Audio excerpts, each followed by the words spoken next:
Final Four weekend. This is the Field of 68 live from the Final Four. Carter Elliott, Greg Waddell, Terrence Oglesby, Rob Dauster, and we have plenty of surprises in store yet again. Special guests will be rolling through. I don't know about you guys, but I'm starting to feel comfortable here. That's a scary thing for anybody watching this stream. This is a home game now. It felt like a road game yesterday. Rob, you've been here for like 7 nights at this point, it feels like. It feels like they have your name on a plaque somewhere in this building. They should. Honestly, the city of Houston should be named after me at this point. That's a little bit of a That's stretch. a wild take. That's a huge stretch. That's a wild take. And contrary to popular belief, we are comfortable here. But I am also wearing pants. And I'm sitting here and I'm looking in the television screen. It looks like I'm not wearing pants. Oglesby's wearing shorts. Next question. I feel like saying you're wearing pants is a lie. Shorts. I'm wearing shorts. Are shorts pants? No. They are not confirmed. Okay, shorts. Shorts are Shorts shorts. are shorts. Okay. Okay. I just And wanted to- he's actually not. He's got his swimsuit on right now. It's what he jumped in the pool with when we were at Circa. Yeah. So. I need some. So I got I need shorts. basketball. Looking. We need basketball I talk. We need basketball bad. talk so Listen, bad. I was As much as planning T.O. on This guy wearing- spending I the need first to talk. 11 minutes of this show doing an in-depth breakdown of T.O.'s knees, but let's just move on. You know what he's wearing right now? He's wearing the dirty underwear that he bought at auction from John Fanta. Whoa.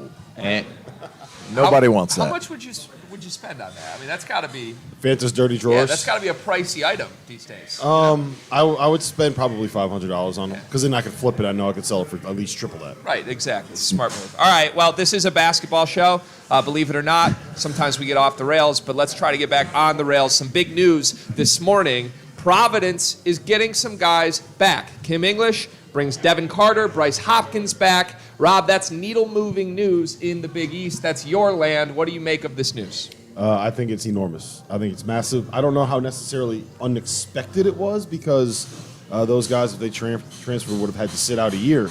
But I think both of them are pros. I think both of them are going to end up playing in the NBA at some point. I don't know if they'll be first-round picks. I don't know if they're going to end up being all-stars, but I think both of those guys play in the NBA. Bryce and Devin. Bryce and Devin, yes. Bryce Hopkins and Devin Carter is who we're talking about. Yes, and I think that they are both going to end up being all-conference players next year. Mm-hmm. And anytime you can return 2 all-conference guys that you maybe didn't necessarily have guaranteed coming back, that is massive news to me. Massive news. And I'll tell you this.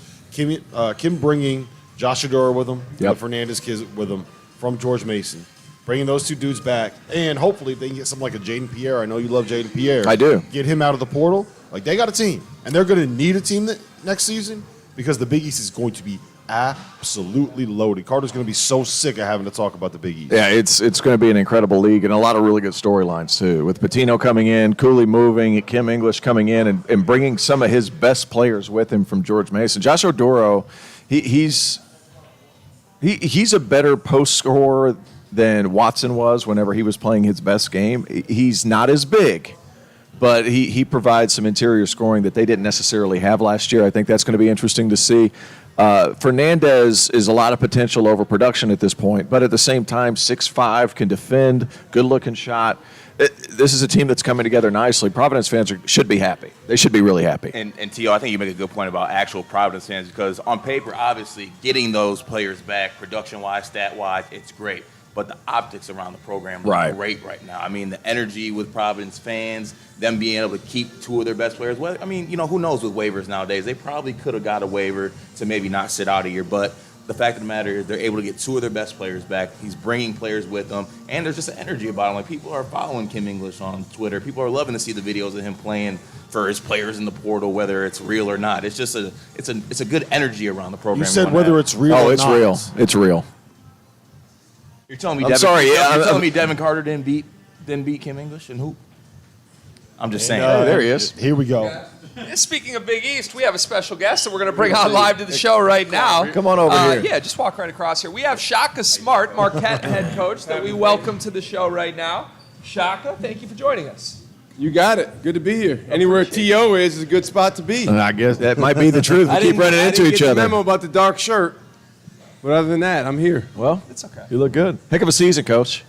Have you had time to sit back and look at it, or has it been still No, full because I'm go? mad we're not playing tomorrow. Well, I know. I ran into Shaka a few years ago. I think it was in, what was it? It was in San Antonio about 5 years ago, and you're just like, man, once you get there, there's nothing like it, right? Well, once you get to the Final Four, it ruins the Final Four. Right. Right. When I was first getting started in coaching, and even after having been in coaching, been an assistant coach for 10 years, I love going to the Final Four. It was like my favorite weekend of the year for obvious reasons. The basketball, you got all the coaches around, catch up with old friends, people you work with. It's just competitive juices, all that. Then we went in 2011 as a team.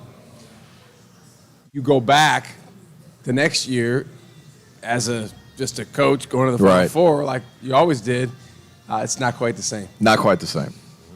Shaka, I want to talk about the guys that you could have coming back this year. Have Omax and also those guys made decisions. And when you get everybody back next season, what do Marquette fans have to look forward to? Because I can tell you right now, I've looked at some preseason top 25s. You guys are way up there. Well, remember last spring, we weren't in anyone's preseason top 25. So it does tell you that, where you end up is not necessarily always a reflection of where people think you're going to be in the spring. Sure. Don't want to speak for any of our guys, but I do think we'll have a good group of guys coming back from this year's team. We'll have a good, solid core. Knock on wood, hopefully the vast majority of the guys that played significant minutes for us on this year's team. We did not have any seniors that were in our rotation. But for us, we still want to make a lot of growth from this past year. The last thing you want to do is say, let's just do what we did. It doesn't work that way. Every one of our players this time of year, Terrence knows this because he did it as well as anyone, it's about individual growth and development of your game. April, May, June, July, you get back with your teammates and you kind of know for sure exactly what the team's going to be by about, hopefully June 1. In today's day and age, sometimes it's even later than that. But hopefully, going into summer school, you have this is our guys. This is who we're going to have. Between now and then, it's about, I think ball handling, to me, is the number one skill in the spring. Not even talking about the summer yet, but in the spring, just getting yourself more and more acquainted with bouncing that ball because it makes you more confident in literally every other aspect of the game. Excuse me. All good. Take a sip there, Coach. Give my man a break, Greg. Come on, I'm sorry. Give my man a break. He's been going nonstop. We're putting him under pressure. So, I'm just coming from a couple meetings, so I'm all in. All good. The voice is in mid-season form, mid-game form right here, I assume, from the yelling. Rob alluded to this. I want to ask you about the weight of expectation with a team, right? Because you guys are going to be highly ranked going into next season.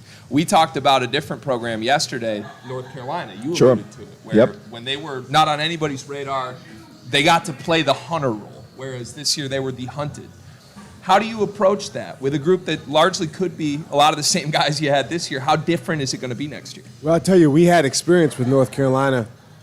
We played them in the big dance last year, and they beat us by a large margin.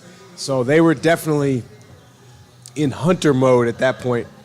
I think following their team and a variety of teams this past season and during this kind of NIL and portal era, it's fascinating to watch the twists and turns.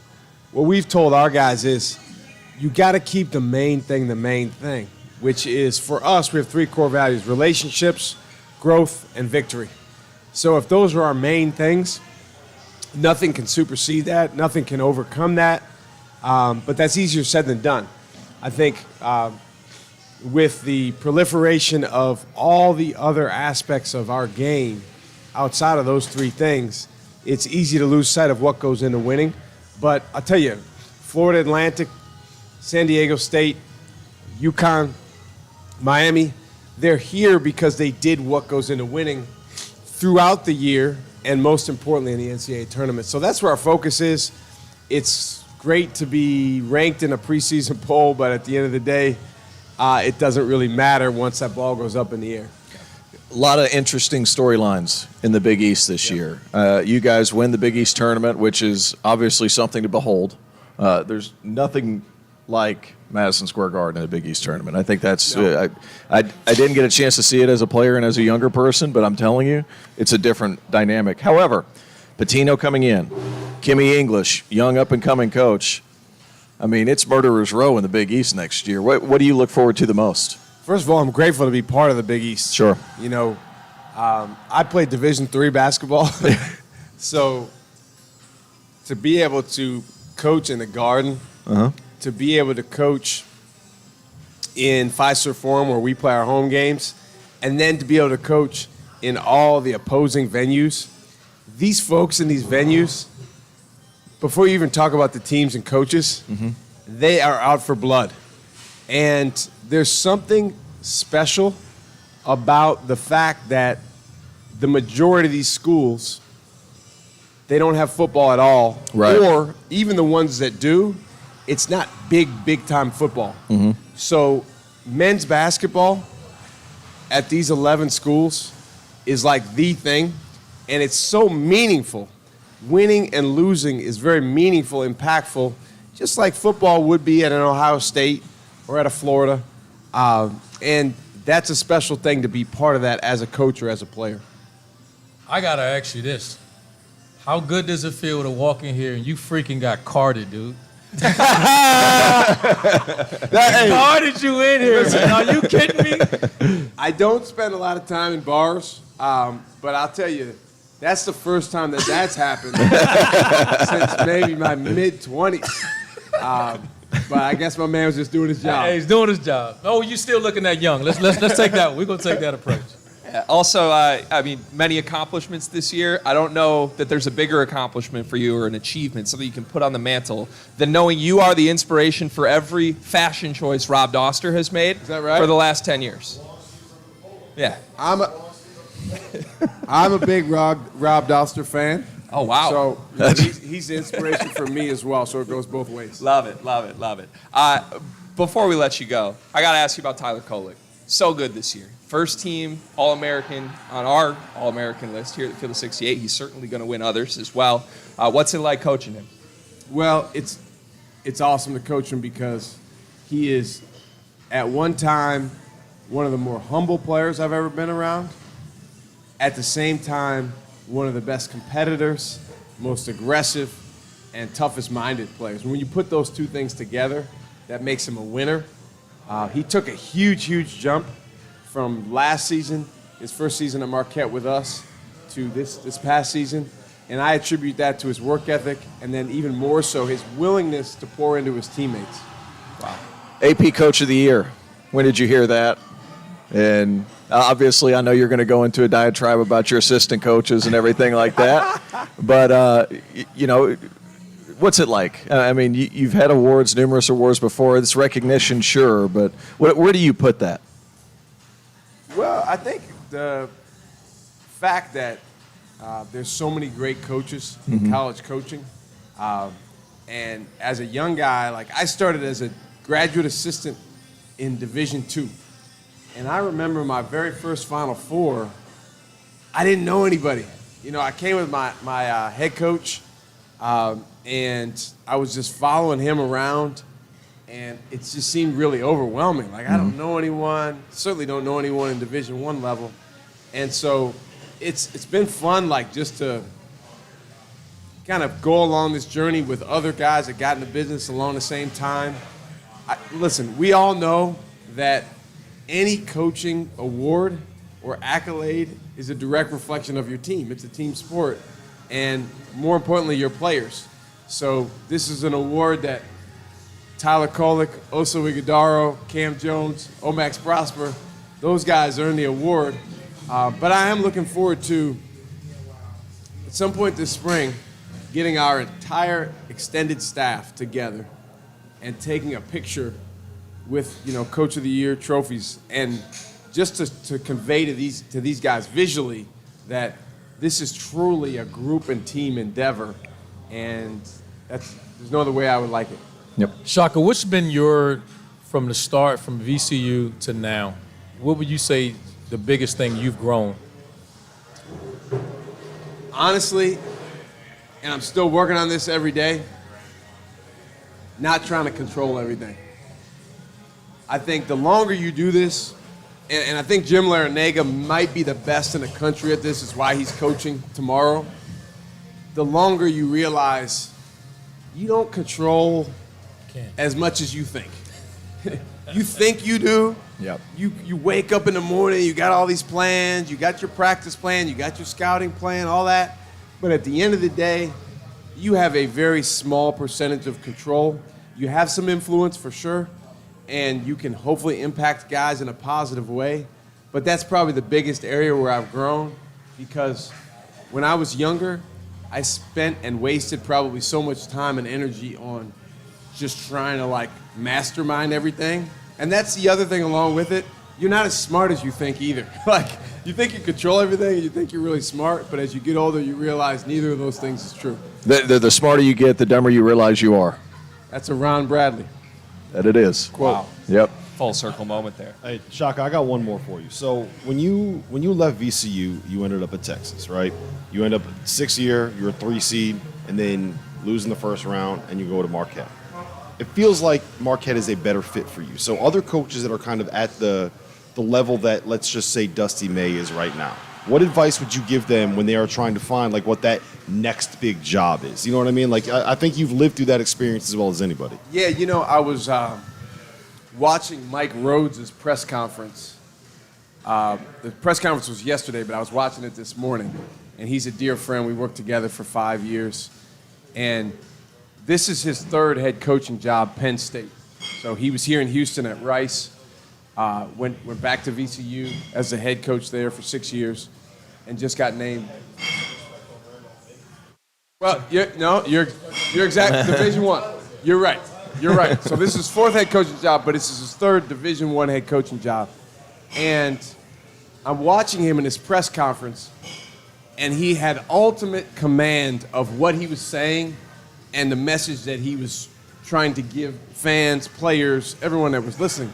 And I thought to myself, yeah, it's his 3rd time doing this at the Division I level. And he's really grown and developed, and he's learned from each stop. I don't think you can really write a script for this is what Dusty May, for example, should do after going to the Final Four or maybe even winning it all at FAU. I think for him and his family, he's got to kind of figure it out. I will say this. Most of us, when we take jobs, it is embarrassingly low, the percentage of the important information that in other industries people gather and think about before they make a huge decision like that about where they're going or who they're going to be around. I mean, Randolph knows it's like our profession is like, it's really silly in that, like, okay, there's a job open and they call you and you interview. And it's like you got to make a decision in 24 hours. You haven't even been to the place. You don't even know, okay, who's this going to be? What's that going to be? Where are we going to live? None of that. In most other professions, you have time to at least evaluate that stuff. And so in some ways, you kind of get lucky or unlucky, depending on the situation. But you certainly want to go somewhere where you can be yourself. And ultimately, that's on you to figure out where you can be the best version of you. All right. Last question I got for you. I'm sitting right in front of a Papa Shot right here, okay? We got 2 shooters on that side of the set. We got Randolph Childress. Oh, man. We got Terrence Oglesby. If we let them go here, best of 7 on Papa Shot, who's winning? You got to make a pick. I'm forcing you to make a pick. I'm gonna make a pick, but I'm also going to kind of straddle the fence. If we're going straight shooting, I'm picking T.O. just because he's my guy. You know, I coached him at Clemson. Now, if we're going cross a guy over, make him fall down, look at him, and kind of motion at him, and then you shoot it, Randolph all day long. That's, listen, one of my favorite highlights in college basketball ever. He's a meme. He's a meme. A walking meme. So what he said was, I'm going to win. No, he just said he had to pick you because Hey, he coaching. now he made RC mad. I got RC there. I got to go against you, Shaka. You made RC mad. I've seen RC mad. Somebody get the ATM going. Let's Yeah, get I'd like to see that. Let's get it I rolling. definitely would like to see that. Let's Thank get it you rolling. guys for having me. Yeah, Thank absolutely. You, bro. Thanks so Coach much. of the Year, Shaka Smart. We're going to go to break here live on the Field of 68 from the Final Four.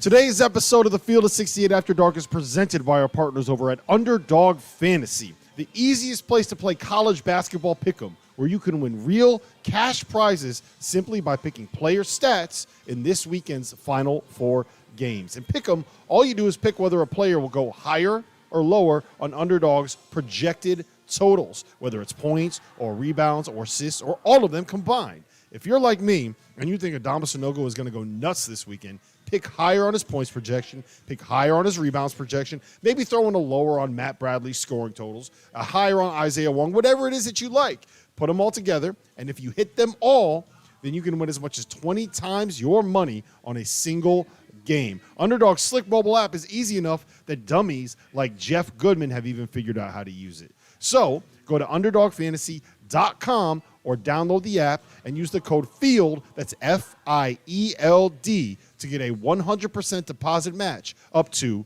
$100. You guys ever get tired of trying to prove that you won an argument, that your takes weren't hot, they were just right?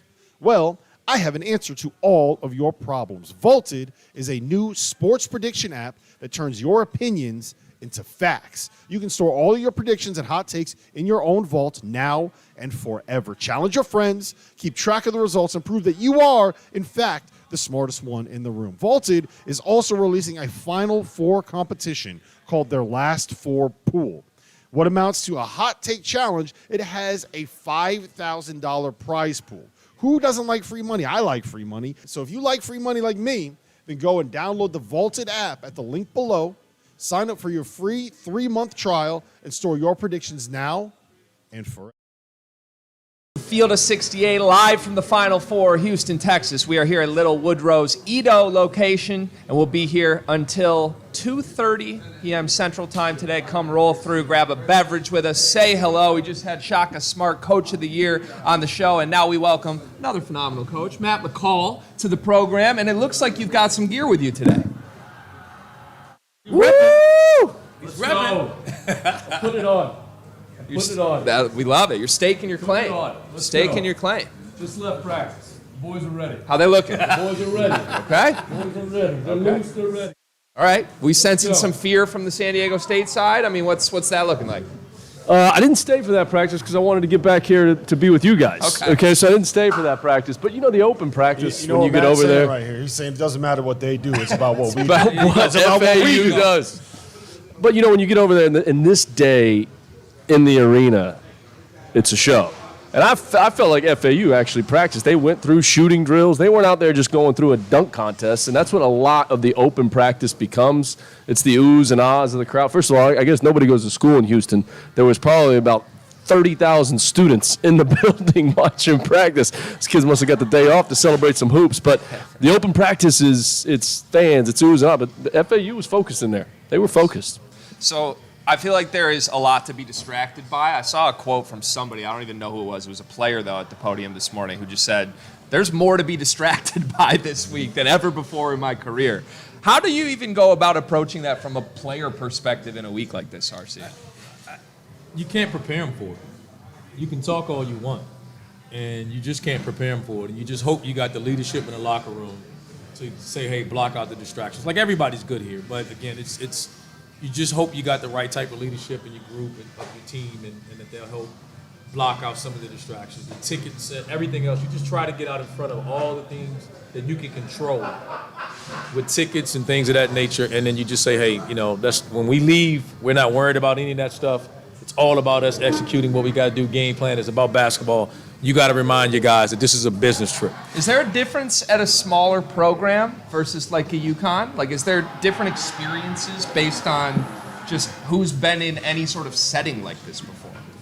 It matters. Yeah. Let's be clear. Sure Like, it does. none of these other schools outside of Miami, that's the advantage. If there is an advantage for Miami and UConn, is that they're probably a little more used to this type of environment. I think that's fair to say. Not saying they're better teams, but the distractions of everything that's coming around, they're used to it. The private, the travel, the private planes. This is a normal for those guys. And UConn, they kind of live in the fishbowl. That Yes. program, they kind Yes. of live in the fishbowl. It's the biggest team in the state. It's the team that all the people in that state care about the most. They have a dozen beat writers that follow the program everywhere. Everything they do is scrutinized. Everything they do is covered. Right. They always have the craziness on social media, which RC. Yeah, I know that. First hand over there. They're saying you're ducking the smoke, by the way. No. I expect them to be here. Yeah. I expect them to be They're here. watching right now. Tell them. I expect you guys to be here. They coming tonight? We need to tell them. They can't get in there. They got to come They're here. coming right now. They got to come. We got another hour and a half. You guys need to get over here. All right, the gauntlet has been thrown down. So flipping topics here a little bit. There was a question that I was asked by the lovely John Fanta last night on a show that I want to pose to you guys. Looking at next season, we did top 25 preseason stuff yesterday. What conference is going to be the best conference in college basketball next season? Big East. Running away? Big East. I'm just talking about Yes, from what all the has above. transpired this last month. You've got the National Coach of the Year. He just walked out the building. He's in that conference. You've got Hall of Famers now in that conference. You've got UConn, who's in the Final Four. I don't think. How do we pick anybody else? RC, you're not agreeing. No. I can tell. I'm hesitant because it's just too early to tell. Like, Okay. I tell you this: if we were to go down and say, what do we know about next year's roster with Marquette? What do we know about UConn's roster next year? Or we know they're going to be loaded with their freshmen, and they're going to be really What good. happens with freshmen? But we know what happens with freshmen, right? So, who gets that transfer? Who gets that Tyler Kolek? Who gets that type of impact player coming into this league, or any league for that matter? And I think it's just too early to tell. I think retention of rosters and what additions do they get through the transfer portal are going to be the key to see who is back to being among the best. I think you can make the argument this year. We had the argument all year long that the top 5 teams in the Big East were as good as any team in the country, and you can't argue that. Maybe the Big 12, you can say that there. I mean, I think that's fair to say they were the best. But again, it's too early for me to say who's going to be the best next year because we're getting announcements daily on retention. I think Duke just got another big announcement with Mark Mitchell announcing that he's coming back, and I think he's going to be a stud there. And so we'll see how the portal goes before I say who's going to be the best. The Big 12 is getting all those guys next year, right? They're getting Houston, they're getting UCF. Everyone's coming next year. That's gonna, And I think it changes everything now. that's gonna be Because cool. now I think it affects them in a manner with all the other conferences are dealing with. They're no longer getting home in a way where it's not going to be every game's going to be a power, quad 1 win. And now you're going to get some of those balances where, all right, That's the did you other play thing. Kansas twice? Did you play Texas twice? Or am I that's the other playing thing. whomever is the bottom of the You league? look at the bottom of that conference now, and instead of having to be like Oklahoma State, TCU, like Western, whatever it is, instead of having teams that are 6 and 12 in the league be close to the bubble, you're now going to have, like, all due respect to UCF, but what are they going to do with the Big 12? By the way, They're last like 2 and 18. Last night, did Coach Huggins did he say those teams were ready? Did he say that? Did he say that? I don't think He said, "I feel sorry for him." That's man. what he I said. feel sorry for That's him. what he said. I think me base saying the Big East is maybe just strictly on excitement of the No, I'm- coaches. I'm with the you. I'm coaches. with you. I think they It's the want Big the East. storylines. Yeah. Like it's going to be elite and fun to watch. The teams are going to be really good, and the coaching is going to be really good. But it's like the drama. You know what I mean? It's like the Real Housewives of whatever might not be the best show in the world, but you watch that. Jersey Shore was a horrible show. What is this, but you TMZ? watch Whoa, that. whoa, This is whoa, not whoa, even whoa, 68. whoa, whoa, This How is many people? TMZ. I How didn't many people watch watch TMZ? How many people pay attention to that? You didn't watch Jersey Shore? Come on, man. I know you did. Don't lie to us. You don't have to lie. We know the truth. You got a Florida Atlantic jersey on, man. We know about you, all right? We know about you. Hey, you got too nice of a tan He's for me in to Florida, buy that. man. He's more of a Baywatch guy. That's exactly. There you go. He's Baywatch, There baby. you go. Yes. No, but I think, but that is part of it, right? Like, we want to see what Rick Pitino is going to end up being, right? Yes. We want to see what happens when Ed Cooley goes back into Yes. Friartown. We want to see what happens now that Dan Hurley has, whatever happens here, right? He's the team from the Big East that made the Final Four. And we got the National Coach of the Year coming The back. National Coach of the Year coming Yes. back. Like, there's so much. We haven't even talked about the fact that Creighton could return all 5 of their starters, right? We hadn't heard any news. Actually, I on think those guys. Baylor's probably gone, but they could bring back 4 of their 5 starters. Continuity is what mattered in the sport more than anything else. We got Providence, who looks like all of a sudden you're bringing back 2 all-league guys at Providence, and we're barely talking about them as a team that can compete in that conference. They're not done. And a Think heck of a about coach. it. They're not A done. heck of a coach. They're not done. Kim English is going to do big things there. All right, hard to argue against the Big East, no matter how hard I try. All right, That's fair. speaking of That's the Big fair. East, can I bring something up real quick right here? UConn announced today Jordan Hawkins is sick with a non-COVID illness and was not at open practice. He'll be all right. Resting at the team hotel. He'll be all right. I don't want to speculate, but if that man has what T.O. had last weekend in Vegas, it'll be rough. Yeah, count him out. Yeah, T.O. made it back for his flu game about 36 hours later. I'm running the math around here. I'm doing the math. Jordan Hawkins good to go Saturday night. All right, well, that's a little bit of breaking news from the man himself, Rob Dauster. And you know what else that was? A fantastic tease, because coming up, we're going to talk about exactly what UConn will look like if Jordan Hawkins is hampered by an illness. That's next on the Field of 68. You guys ever get tired of trying to prove that you won an argument, that your takes weren't hot, they were just right? Well, I have an answer to all of your problems. Vaulted is a new sports prediction app that turns your opinions into facts. You can store all of your predictions and hot takes in your own vault now and forever. Challenge your friends, keep track of the results, and prove that you are, in fact, the smartest one in the room. Vaulted is also releasing a Final Four competition called their Last Four Pool. What amounts to a hot take challenge, it has a $5,000 prize pool. Who doesn't like free money? I like free money. So if you like free money like me, then go and download the Vaulted app at the link below, sign up for your free 3-month trial, and store your predictions now and forever. Things are heating up here at Little Woodrows Edo here in Houston, live from the Final Four.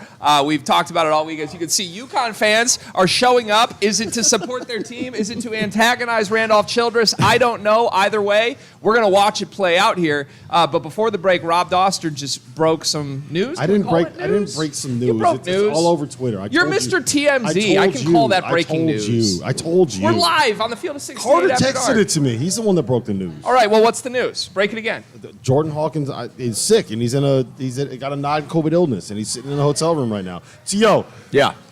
36 hours, clean out the system, you're good. He's going to be good to go. Clean out the system, you're good. We don't, Get my man Let me just IV. clarify, we're making jokes. We don't actually know what's going on over there, so Give my man put that in the ether. Give my man an IV. He'll be feeling fine. You cut that 36 in half, 18 hours. He's ready. He'll be ready to go. He's ready. It's a non-issue. That's what you did? I mean, that was... No, I wish I did. Should have done that. That would have been awesome. Sound like it. I'd have felt so much better. All right. We don't know how sick Jordan Hawkins is. Let's preface that. Let's hope he's okay. So you obviously have to do that. Very true. No question. But that's a big storyline. It's a huge story. And not him not being at media today. Now you got to hope that he's going to be okay and pray for him and that he can play in this game. But like T.O. said, they got doctors and everybody in there working with him, and hopefully he's in the lineup. From what I know about Jordan Hawkins, is that this dude, if he's capable of being able to stand upright, he's going to be on the floor. Yeah. Like if he's physically capable of being outside of his hotel room, he will be there for the game. Yeah. This dude, he plays through sprained ankles. This dude plays through bumps and bruises. He weighs 185 pounds, and he throws himself in the lane, lands on the floor. He plays through pain. He wasn't 100% during the Big East tournament. He wasn't 100% at the end of the season. He'll play through it if he's physically possible of playing through it. My biggest question is, let's just say he's not at 100% now. Yeah. I think he's the guy that gives UConn their ceiling. He turns them from a good team into a great team. Exactly. Because you know you can beat people up with your size and athleticism. He's the guy that can flip a game on its head. He's the guy that has that ultimate spurt ability. We've seen it. They get out in transition. Jordan Hawkins finds one, forget it. Offensive rebound, they're looking to spray out to him. He's the guy that kind of they're a really good team without him because they're obviously deep. They can throw different lineups. They can operate differently on both sides of the ball. But he's that guy that can go for 20 to 24 points, and then all of a sudden you say, oh, man, it was 2 points a second ago, now it's 12. Now it's really difficult. Well, here's the other thing, too, is you look at it, and they have been boat racing teams in this NCAA tournament, right. Boat racing. And now they're in the Final Four. They're playing against a Miami team that can cause them some problems with their lack of size and their guard play. Tight games on the line.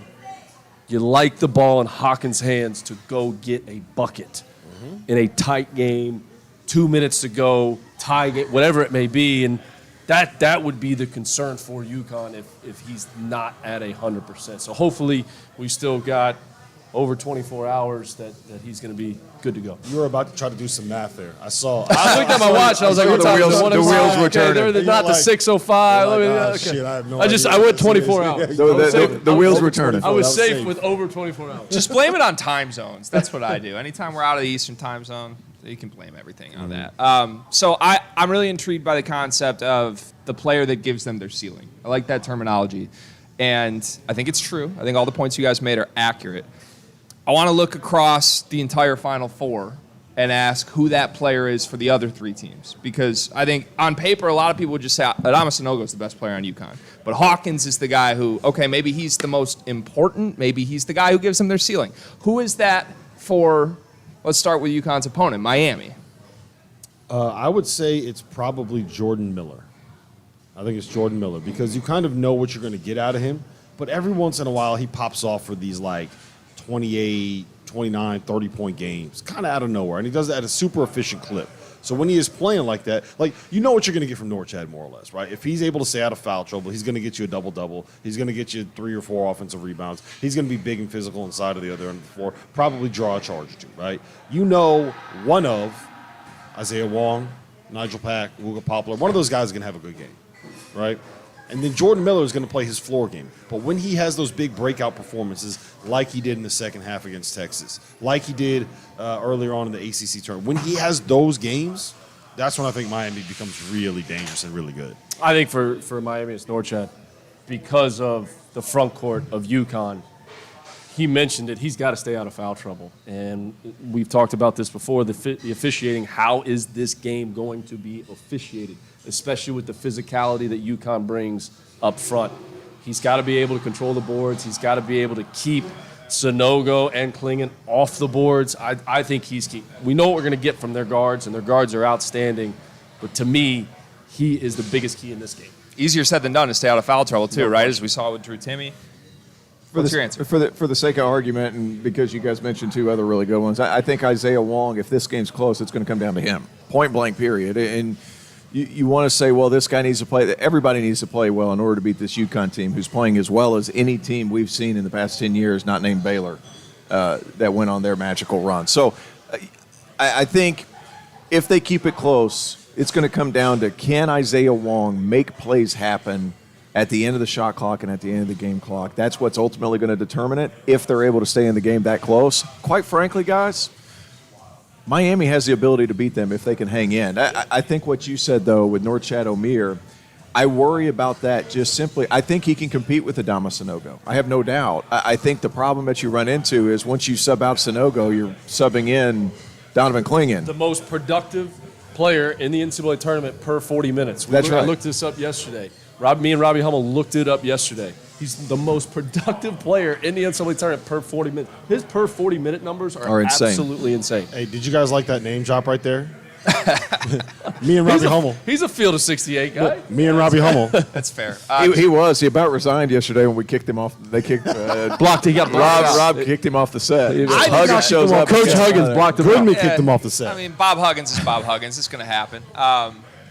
Yeah, I like all those answers. I think that's what makes Miami so dangerous to me, Yes. is that you can actually point to all 3 of those answers. And, I mean, even going through that, like, we didn't mention Nigel Pack, who could certainly go for 30. He's a ceiling-raising guy if he hits all his threes in a game.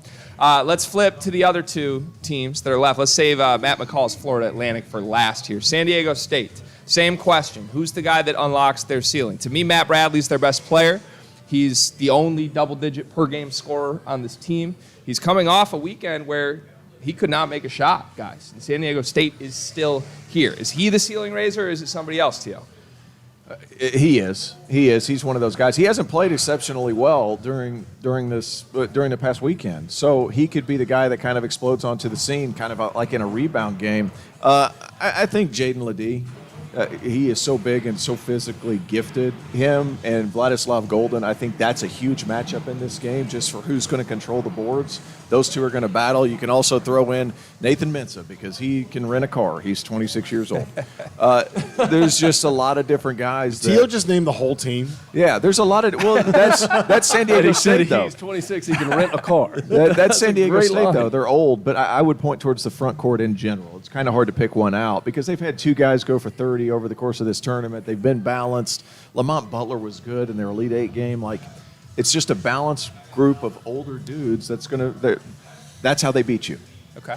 I think it's Matt Bradley. I mean, he did not play well in the Sweet 16. He did not play well in the Elite Eight. Shot 22% versus Alabama. Shot 12% from the field, and they're still here. Shot 12% from the field versus Creighton, and they're still sitting here at the Final Four. Beat two really good teams to be. So if he's going to play at a high level this weekend, if he's going to play at a high level on Saturday, they could be playing for the national championship Monday night. I'm flat out shocked. If you just told me prior to the Sweet 16 what his numbers would be in the Sweet 16 and the Elite Eight, like no chance they're getting through Alabama. No chance they're still playing. So that's why I'm not going to pick a player. I'm going to say that San Diego State's their ceiling is their defense. When they decide that they're going to guard the way that they guard their against ceiling's Alabama, high. and when they decide that they're going to guard the way that they did against Creighton, what are you going to do? What can you do against them? Especially if the officials are going to allow them to play as physical as they play. Right? If the refs are going to call the game that way, then that's how San Diego State wins. They don't win because they have a ceiling. They win because they make you play at your floor. Does that make sense? Yep. Can I flip this, though? Like, what are you going to do? Isn't some team just going to make shots at some point on this defense? Well, you would think so, but they are number 2 in the country in three-point defense, three-point field goal percentage defense. Right. So, like, yeah, maybe at some point they are, but it hasn't happened yet this season. So, I don't know. I talked to Kevin Kruger yesterday, the head coach of UNLV, and I said, what is it about them that makes them so good? Why are they here? And he played against them twice this season.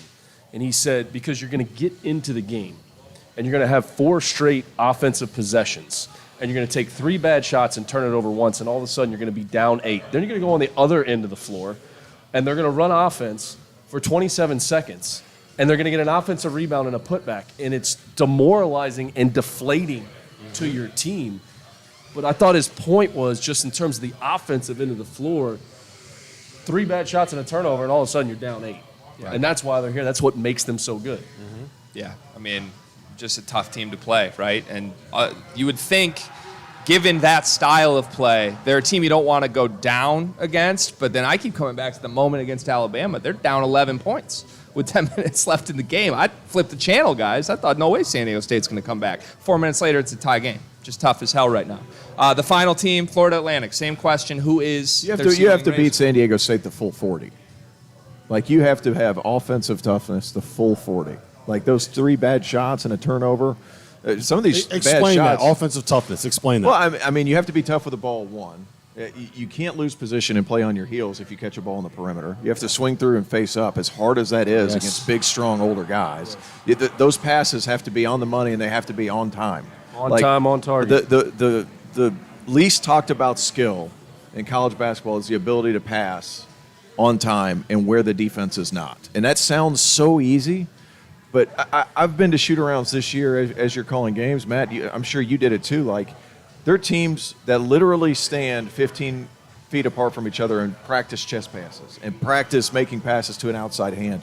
It's because it's that valuable. They disrupt your timing and everything you do. They force everything away. You have to be tough for 40 minutes to beat San Diego State because they are going to do the same thing every possession, doesn't matter what. Yeah, and that's why I think FAU can win the game.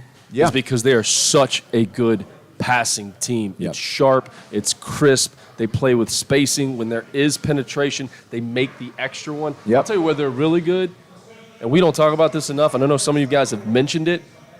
FAU's a good offensive rebounding team. They really are. And the one thing I think they do a great job of is when they do offensive rebounds, you'll see front court players try to fling it up there and get fouled. No, they throw it out. And the best way to get threes is off an offensive rebound. And not only do they throw it out, it moves when it comes out, and they find the open man. It's a one more pass, and FAU's really good at that. Yeah. All right, to finish the game, ceiling raiser for Florida Atlantic. Who is it? I've talked a lot about Vlad Golden, and I think he's big, especially early in this game. But for me, it's their point guard play. Can Greenlee and Nick Boyd initiate offense when they're in the half court and not in transition? Can they handle the pressure and get FAU into offense in the half court? We know FAU wants to play in transition. We know they want to get up and down, but there's going to be possessions in the half court. And those guards are going to have to initiate their offense and handle the physicality, the pressure of the guards from San Diego State. I think those two players because they're the two primary ball handlers, have got to do a great job. Big job. I think that's obviously important. Now, I've already talked about Golden a little bit, so I'm going to go John L. Davis. And the reason being 6'4", 205, 210 pounds, he's that guy that can physically hold up. He plays with great pace. He's really shifty, almost sneakily so. It's kind of strange. Like, there's not a whole lot of crossover moves. It's just change of speed constantly. And because he's such a big, strong, Gary, Indiana tough kid, like, he can hold these big, strong bodies from San Diego State off and still find ways to be creative finishing around the rim. I think he's a guy, again, we talk about the end of the shot clock. That's so unbelievably important when it comes to the tournament. He's going to have to create something out of nothing on a few possessions tomorrow, that if he's able to do so, FAU's very much in this game to win it. Yeah, I think it's John L. Davis. Because Florida Atlantic you don't run offense against San Diego State. You can try to run offense against San Diego State, but you don't run offense against San Diego State. And what it comes down to is having somebody that can make a play and win one-on-one, beat a defender one-on-one. What we saw in the Alabama game was it came down to Javon Quinterly trying to beat a guy one-on-one. And every time he did, he got to the rim and he got his shit put through the backboard by Nathan Mensah, right? You need John L. Davis to be that guy. I think he is the guy that has the size, like you said, T.O., that has the size to be able to deal with these 6'4", 240-pound, 25-year-old linebackers that San Diego State is rolling out there. He's got to be the guy. You got to be able to get through that first level of defense and make something happen. I think along those same lines, too, I'd put this player in the same category, Elijah Martin, because I think they're very similar players. I think John L. Davis has more ball skills, and he's probably a little bit better of a passer.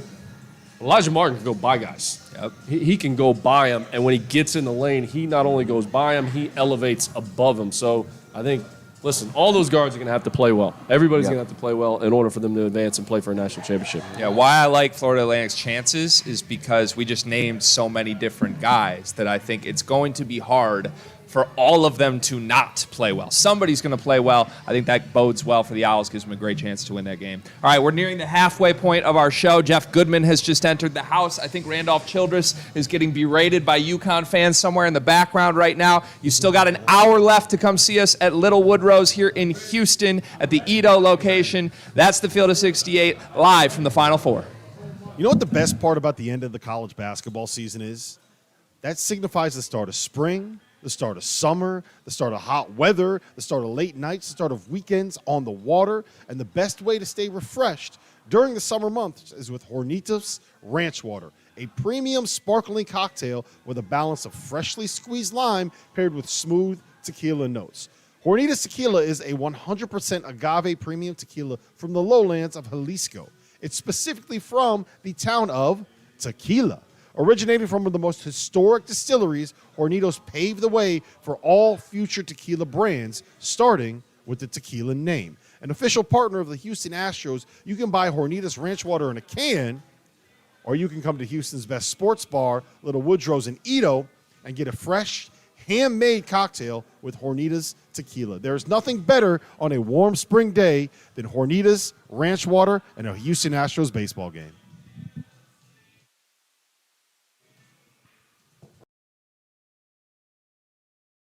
They're running from me. Welcome back to the Field of 68 afternoon. It is not the Field of 68 after dark. It's the Field of 68 afternoon. Field of 68 after coffee. After coffee. We got Terrence Oglesby. We got Randolph Childress. And unfortunately, we have... Go after How dare you? We How have dare Jeff you? Goodman Fortunately. Here. Unfortunately, we have Jeff Goodman here. Jeff, you were... did you make it to the... Who let you host? Nobody. Go ahead, take it. Get Greg back. It's your world. It's your world. I'm just living in it. It's your world. I'm just living in it. Producer Dagan knows the teases will be upgraded. Go They ahead. will be upgraded. Will be upgraded. What if you host? Hell yeah! Listen. I'm an elite. I think. All right. So what we'll do is, Rob, you can do the first tease when we go, and then we'll let Goodman do the second, right. and we'll flip flap, and we'll have the chat grade him by the end. Yeah? Look at him. Look at his head spinning already. No. This is so much pressure. You rattled the hell out of him right there. Hey. Well, we'll settle it once and for all right here. You know? This is why people tune into the Field of 68 afternoon, is to hear you talking about people's teases. That's why they're here. You are giving the people what they want. What do we got for topics? I just wanted to know. We asked Shaka Smart this question earlier, and I need your input on it. How was the pump party? Is that what you're gonna ask? No. If we had a best of 7 series. Yeah. Randolph. Yep. Terrence Yeah. on the Papa shot. Ooh, Who's winning? Yeah, who's winning? Remember, you don't have to put it on the deck. I like that. You ain't got to put it. You see how he wanted to press that? Hey, you ain't got to put it on the deck now. You ain't got to put it on the deck. Are we gonna have this I like that. I like we that. need this competition We right might have They're to do not- that when we Yeah, get we'll some- do it All after. right. We'll do it after. I'm putting out of my order. money on the younger of the two. I'm putting my money on T.O. Well, you know what? Hey, I don't know. Although the I'll only take it where I can get Hey, it at that look, point. you are the second person that has picked T.O. in this competition. No. Look how mad he is right now. Hey, Look how mad he is right now. You can see the steam coming out of his ears. Slow down a little bit. This one I know. shooting doesn't leave you. right, That's the one all right. aspect. All right. All right. In all seriousness, Goodman, we talked last night with Bob Huggins. We did. And Bob Huggins Man, that was elite. had an unbelievable quote about the Big 12 next year where he said, what was it? These guys don't know what they're in for. Basically, I feel bad for I him. feel Yeah, bad something for like them. that. All these new teams entering the league. We talked about it a little bit earlier today, but I kind of want to dive into it a little more. Like, what is Houston walking into? What is Houston will BYU be walking fine. into? What is this conference going to look like next season? Houston will be fine. It's more of like poor BYU. I mean, they could barely hang this year in the WCC. Yeah. Like Mark Pope's having a hard time right now at BYU, and the way they play, how are they going to stack up athletically against those Big 12 teams? They're going to get punished. Cincinnati isn't ready for this. Wes Miller needs a couple more years, honestly, to get that Cincinnati program stable, right? Like, Houston's the only one to me that's ready to make this move. That's it. Just Houston? RC? What's the other one? UCF. Cincinnati. Florida, you think they're ready? No. Cincinnati? Johnny Dawkins is probably going to be gone after this year, unless he wins a lot of games. He is. I mean, It's he has hard- 1 it's year hard. left in his deal. It's hard. I do think the upside for the league with those schools is really good. I think BYU, the fan support's excellent. You get that whole state. Cincinnati has all kinds of tradition. Give Wes some time. He needs time, obviously, to get the type of player that you need to succeed in the Big 12. But it's going to be hard, guys. I mean, Houston's the only one that's ready to go from the jump. Yep. This is not like a D2 to D1 transition where you go to the NEC. Like this is this is big this boy. is That's this is big big boy boy ball. But I think it'll normalize the league in the aspect of what we were talking about. What has happened to the Big 12 and to the ACC, Big 10 and ACC and all those other schools. Because now there's not 10 teams that's going to play each other in the home and away. Right. Play a round robin, and every game is not going to be a quad one. So they're going to fall into the same thing at the end of the year. It's going to be like, Yeah. hey, Right. did you play, let's just say for the sake of conversation, BYU is the last place team. Well, if you play BYU twice, Yep. and I play Kansas twice, Yeah. and you played, one. That's on what one. they Like, loved about how the does Big that 12. look out? Right. It was that, great. That was the thing I thought that separated them this past year was it was fair home and away. That's no Yeah. longer the case. And everybody was good. And everybody was good. Well, here's the thing about that. So if you look at the two best teams in college, or the two best leagues in college basketball this season, what were they? The Big East Yeah. and the Big 12. What did those two leagues have in common? They played the full round Yeah, robin. right. Both of them did. Right. You look at what happened with the Big East when they started adding all those teams 10 years ago. You had a South Florida, you're adding Tulsa, you're adding these programs like that, and that's when the league started going downhill. You look at what the Big Ten is right now. You look at the ACC. I'm sorry, guys. You look at the Pac-12. Is this going to change what the Big 12 is? Well, but the bottom gets you.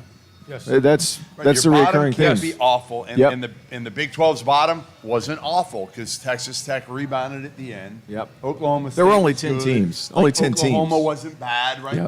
They were all pretty good. They all did damage in the non-conference. But I That's the think that key. changes, though. Now I think that changes. Agreed. I think that changes Totally now because does. when you got 10, it's But they're not horrible. I would say this, like the 14th team is not nearly as bad, 13-14, as the 13-14 in some other leagues.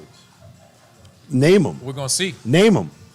I mean, Name them in the mid-major Because plus ACC. the reason why I said it because let's Yeah, take I a mean, team. look at the ACC this past year. They had Louisville. I'll pick on that. Let's say ACC. yeah.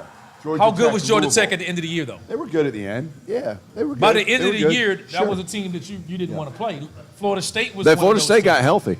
Florida State got healthy at the end of it. So you can take that by record. Those are two teams that didn't have a good year, but they were two teams coming down the stretch that you didn't want to play.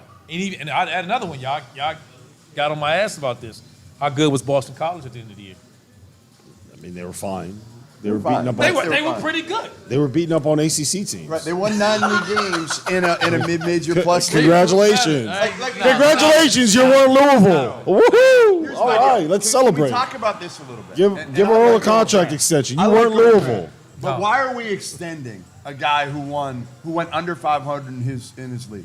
Why are ADs making dumb decisions? Why do you have to extend them? Why? I don't understand. I think these I decisions. think Because you got to show no more. We don't have to show. You're not recruiting a ton of high school players anymore.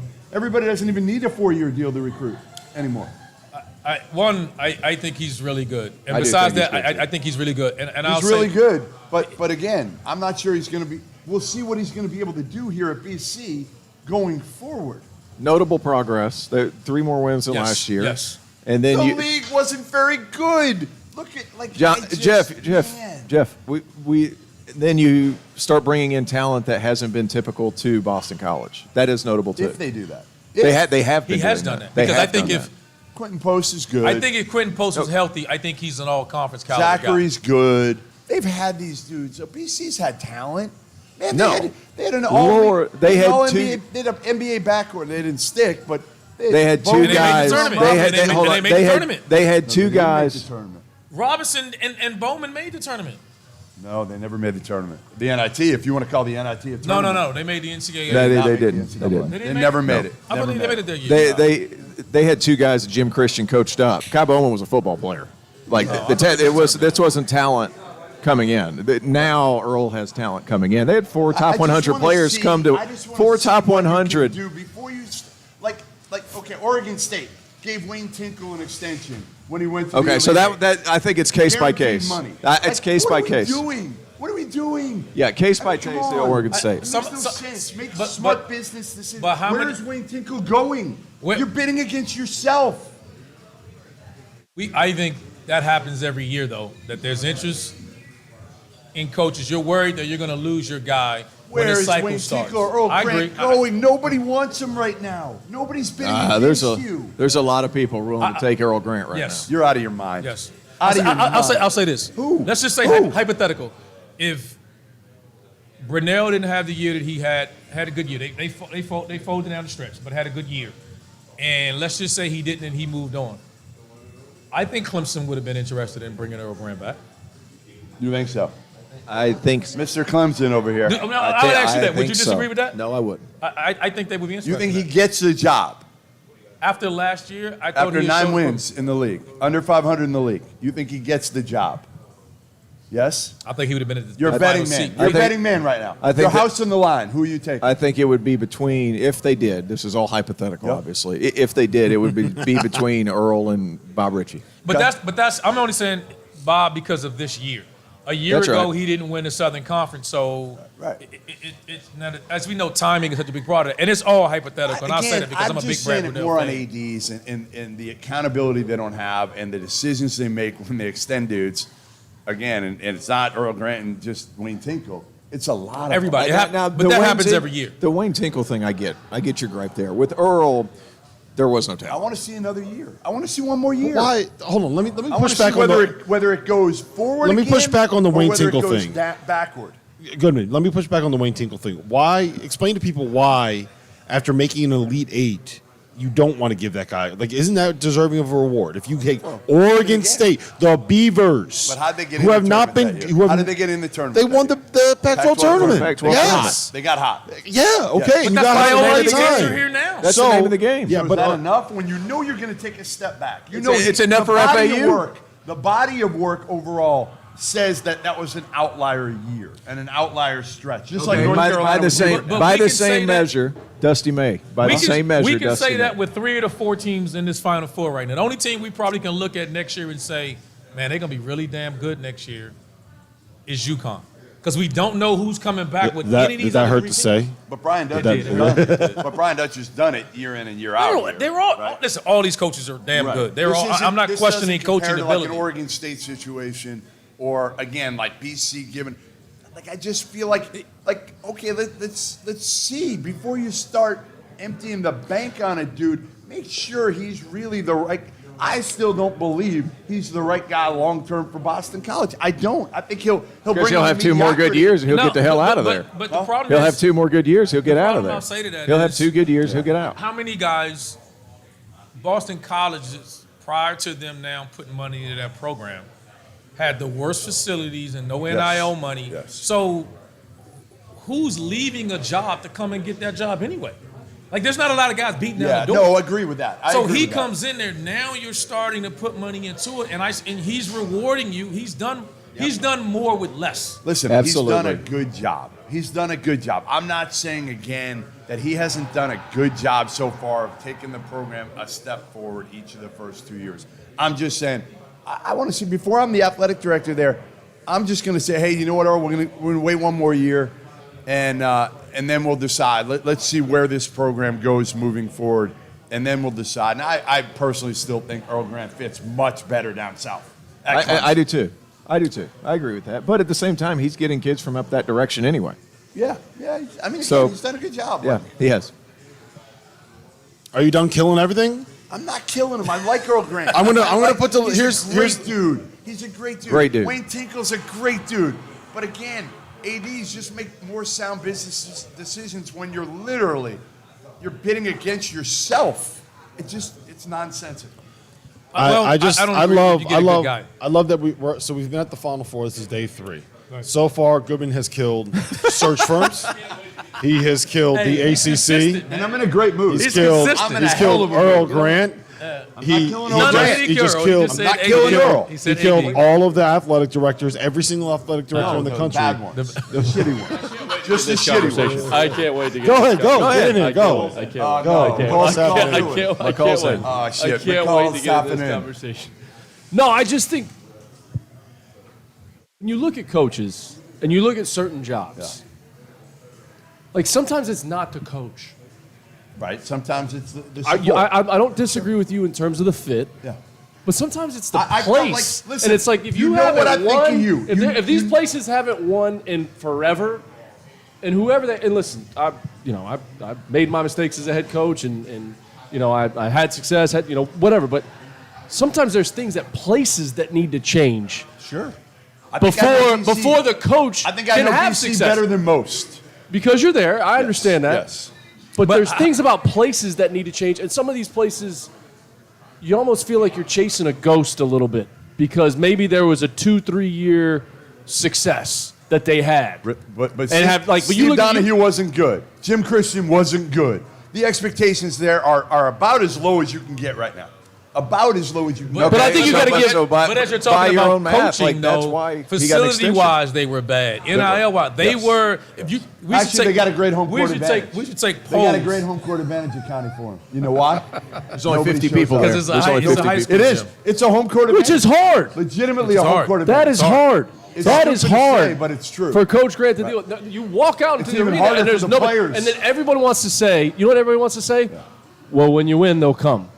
Well, They did. They did come. But there's programs They came. that doesn't matter. Ask Jared If you're Dudley. winning or losing, they No, come. ask Jared Dudley. They came. They show up. You know those programs, whether you're winning or losing, they love basketball, Yes. and they're going to show up and support your team. Yep. That's what they're going to do. Those fan bases I do don't that. like outside the box hires in the Northeast. It's a different animal. Listen, you can speak to it better than anybody. It's a different animal. You are absolutely the poster child. It's a for different this. animal. It's a And- different and animal. If you got hired down south, I would have loved the hire. When you got hired at UMass, I was scared for you.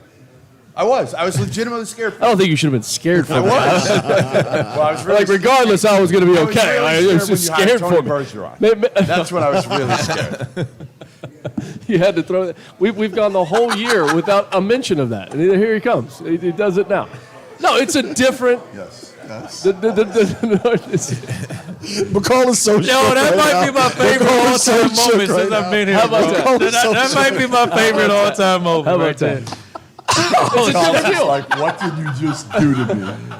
What did you Hey, do? look, now he want to be that meme of the Simpsons and he just fall back between the bushes.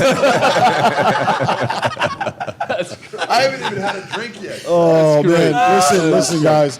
We got to get to a break. Coming up next, we are going to be joined by the head coach of a team that pulled off one of the biggest upsets here in this year's NCAA tournament and also happened to host the first ever Field of 68 college basketball broadcast. That's coming up next. I like that one. Today's episode of the Field of 68 After Dark is presented by our partners over at Underdog Fantasy, the easiest place to play college basketball pick'em, where you can win real cash prizes simply by picking player stats in this weekend's Final Four games. And pick'em, all you do is pick whether a player will go higher or lower on Underdog's projected totals, whether it's points or rebounds or assists or all of them combined. If you're like me and you think Adama Sanogo is going to go nuts this weekend, pick higher on his points projection, pick higher on his rebounds projection, maybe throw in a lower on Matt Bradley's scoring totals, a higher on Isaiah Wong, whatever it is that you like. Put them all together, and if you hit them all, then you can win as much as 20 times your money on a single game. Underdog's slick mobile app is easy enough that dummies like Jeff Goodman have even figured out how to use it. So go to UnderdogFantasy.com or download the app and use the code FIELD, that's FIELD, to get a 100% deposit match up to $100. After dark, but not really after dark. We're after coffee today, and we are joined, right, after coffee? I like that. All right. I like it. We're joined by none other than Furman head coach Bob Richey, coming off a huge win. What have you been doing to, kind of celebrate that win? I mean, you beat Tony Bennett in the NCAA tournament. Like that should go down in your gravestone, to be honest.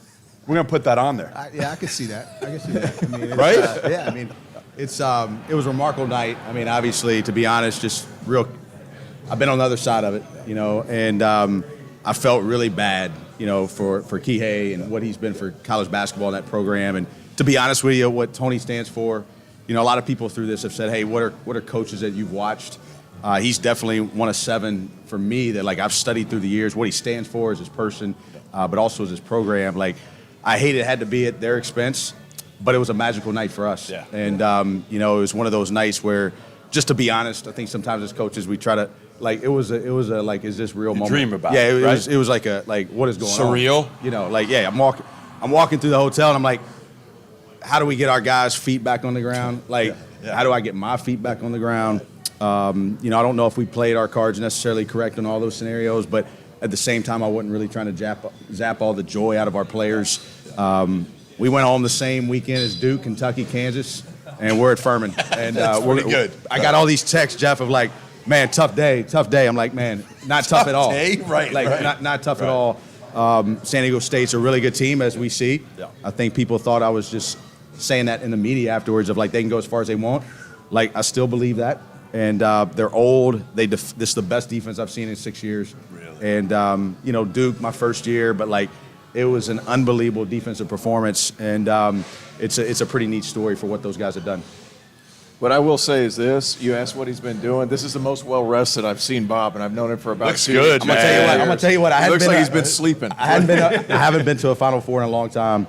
And Jessica and I, we have some friends that come out as couples all the time. And Chad Warner's joined our staff this year, and he's it's been a campaign to my wife about we got to get Bob back. And he was like, look, you can sleep, I like to eat good. We'll eat good, we'll rest up. And I've gotten a little bit the ride, so to speak, for us, and Matt knows this, in our level, it is a ride. It's we had to go to Sanford for the regular season, sold out, national TV on CBS. We win, first 1 seed since 1990 at Furman. Well, then we got to go to Asheville. Well, that's 5 days. It's emotional. First time since 1980. Well, then we go to Orlando, first win in 46 years in the tournament. And so for us, it was like a 3-week deal of just hitting these new peaks and the emotions of it. It's been good to come down here and rest a little bit. Some of those bus trips, too. Man. In the Southern Conference. It wears on you. you. Trying to get to Cullowhee, North Carolina, man. It'll wear on you a little bit. Well, nobody wants to I go to want to ask you Cullowhee. this. Nobody wants to go to Cullowhee, I can promise. I don't think people understand just how good that league is. And there's some really good teams and really good programs. And good teams and good programs. You look back at Steve Forbes, what he did at ETSU, or Wes Miller, what he did at Greensboro. But you're the one that was able to win that game. And there's a lot of Southern Conference programs that were picked in the first round to advance past it. Yep. Well, because there's good teams and good coaches, but you guys were able to do it. I'm going to say something a little controversial with this, but you understand where I'm going with this, okay? The Shaka parody in the game shouldn't be a shock anymore, Okay, like we should be able to look at this Final Four and say, okay, this is real. Okay, for some reason the floor's been lifted and the ceiling's been dropped. But why? You said for some reason. Yeah, I'll say why. Okay, the floor has been lifted because of the portal. Okay, so if you're not great, you can improve quicker. Okay, because you can get some experience faster. The ceiling, like, you're not going to be able to stack talent because these guys aren't going to sit on the bench forever. If there's no path, they're going to leave. So you've got this transitory element in our game that has shifting parts to it. But here's another thing. And again, he'll understand where I'm going with this. The league still doesn't get the credit it deserves because what you're seeing is the computers don't want to acknowledge parity yet. Okay, so we lose at Cullowhee, all right? We drop 18 spots, all right? We go on an 8-game win streak in our league, which includes a win on Sanford. That was 1-8 in a row. We win at Greensboro. 8-game SoCon win streak. We improve 18 spots. After winning 8. Okay, so what you're seeing right now is in the computers, at the mid-level, if you win, there's no reward. If you lose, you get smashed. Yes. At the high level, if you win, there's an incredible reward. If you lose, you don't move. Right. And so what's happening is like we beat Virginia, we're 89. Yeah. We beat Virginia, we go to a whopping 88. Virginia's 13, they go to a 14. Well, how do we compete with that? Like how do you don't have the opportunities to play those teams? Because they get through that too. I think high major wise they struggle with that too because then it becomes harder for you because they don't want to play you because like I don't get. But that's what I'm saying. But as long as the gap in the computers is this far out, when we see with the Final Four, the gap's not as far as the computers are saying it is. No question. But as long as this gap appears this wide, well, we're not going to be able to see a lot of what we just got to see. We're going to be surprised once we get to the tournament. Yeah. But we're not going to get the experience of, like, people don't know how good Mike Jones' team at Greensboro was this year. They're good. People don't know how good Bucky had that team rolling at Sanford this year. Like, I'm telling you, like, it's a deal where I'm obviously passionate about it, but it's the truth. I told you this last year because I covered the championship game, which hell of a game you guys could have very easily won a year ago. Mike Young moves on, comes out of that league. Forbes, Parrish. I mean, there's so many more guys, obviously. Let's not forget our guy here. I won't forget him. I won't forget him. Ignore him. Goodman said it was a bad hire. I say that to say all those guys moved on. He said Bergeron was a bad hire. You're staying in Furman. What's so special about Furman to get you to stay? Because we know you had opportunities. What's so special about that place to get you to stay? Well, first of all, 8 years ago we were 300 in RPI. Okay, so the build of this, it's been a lot of fun for me personally. I like to see growth. I think that I want to coach in the Final Four one day. I'm ambitious, but I also enjoy seeing things done that haven't been done before. And I think we have a moment, like, the narrative has always been like it's been 1980, 1980, 1980. Well, now guess what? We just did it. So I want to kind of see, I'm curious, like, and T.O. everybody that was down in the event in Greenville, we have a gold mine in our city, right? Like, we're about to put $40 million into an arena. Jason Donnelly, my boss, is incredible. He understands basketball. My president, Elizabeth Davis, the board, like, they're going crazy right now. And so for me, like, it's like, do I want to go into something that I'm not totally passionate about, right? Or does this allow me to continue to build what we're building here and also Dusty. be patient? It's like Dusty. You're in similar situations, right? Like, now, obviously, Furman right now is in a much better spot, I think, than FAU is, but he's going to get upgrades. He's going to use this to leverage. That's right. Whether it's more money for his staff, whether it's upgrades to the facility, whatever it is. You probably don't need quite as much right now as he needs to get up there. But still, what you're going to be able to do, you don't have to leave. You don't have to job hunt. It makes it to where you can. We get to do it a certain way, and like everybody has their way, right? Like, you study coaching, and you watch coaching. Seth Davis' book, good example. Like, you read 30 pages on like 8 coaches. And what you see is you're like, all right, what's the commonality? Well, there's no commonality, but they've got a convicted way that nobody can talk them out of, right? Like, there's all kind of different ways to do it, but like, you look at it, you're like, well, the conviction is the consistent part. Furman aligns with who I am in terms of my beliefs, right? My values, how we do it. One of few teams in the tournament that all 5 starters only wore a Furman jersey. And not that I'm against the portal and transfer, and that's not what I'm saying, but I'm excited about what we can continue to do. And we had 2 guys that were incredibly old and good, and Jalen Slauson and Mike Bothwell. I firmly acknowledge that. But we were also, if you look at the underclassmen production in our league, we were 4th. So you got VMI was the top. They started like all freshmen. then you had Wofford, then you had ETSU. Well, then you had us. 5 of our 9 that played were underclassmen. And the MVP of the SoCon tournament was a sophomore. And all those guys have decided to stay. And we feel like that we can continue to push this margin out. And that's what we're excited about doing. After you had that win, and obviously you talked about the stepping stones and, winning the league and then winning in Asheville and then winning the game in the tournament. We talked in February, and you showed us around showed John Fanta, well, it wasn't February, it was December, but you showed us around the facility and where the upgrades are going to come. Has it jolted it even more to this point? What's been the latest on Furman's campus? Because I know I'm going to be up there quite a bit. Well, without going into a lot of details, there's an announcement coming up, and there was already an announcement about a gift that was given $10 million for the facility, but within the next month calendar, you're going to hear another announcement, and it's been neat because when in Wake Forest, like when you're at a place that has a big time degree.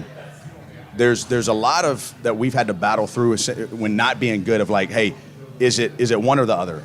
And I think what's been neat is like I got this long email from a faculty person yesterday. Like now all of a sudden you're seeing these people like merge this, right? And you're seeing like, hey, it's not athletics or academics. Like we can do this together. And I think like Mike Bothwell got a leadership award on Sunday, and the person over the Leadership Institute's been there 29 years, and she said, I've never seen anything on campus like this, right? And so like, I think you're going to see one thing interesting going back to the buzzer beater that really helped us was, yes, it could have been looked at in negative light. Hey, man, those guys got beat at the buzzer. There was also this energy from our fan base was like, we're this close. Oh, man. You know what I mean? Like we're right there. Like we're on the 1 yard line. Let's push this over. Well, now all of a sudden they went to Orlando, and you got people like, hey, man, this is unreal. Like, what do we got to do to keep pushing this out? It's created a different conversation, and as coaches, those are the ones that we want to be in. That's great, man. I mean, it's the best game I called in my career so far. All right. It was a hell of a game. Furman's Bob Richey, thanks for joining us, man. Absolutely. It's been a pleasure. Really I appreciate it. I appreciate Congrats. Hell of a season. Thank you. Hell of a way to end the season. And now you might have to hit the portal, though. You might have to finally hit the portal. But, Bob, let me say We'll this. see. I mean, we've added one the past 2 years. Yep. I'm not totally against it. We got one spot right now. That's it. We only got one. You had all your meetings. Everybody's signed in. Everybody's locked in. Hey, we lost. We got back Sunday. I had 15 player meetings Monday and Tuesday. There you go. And that's just what it is right now, right?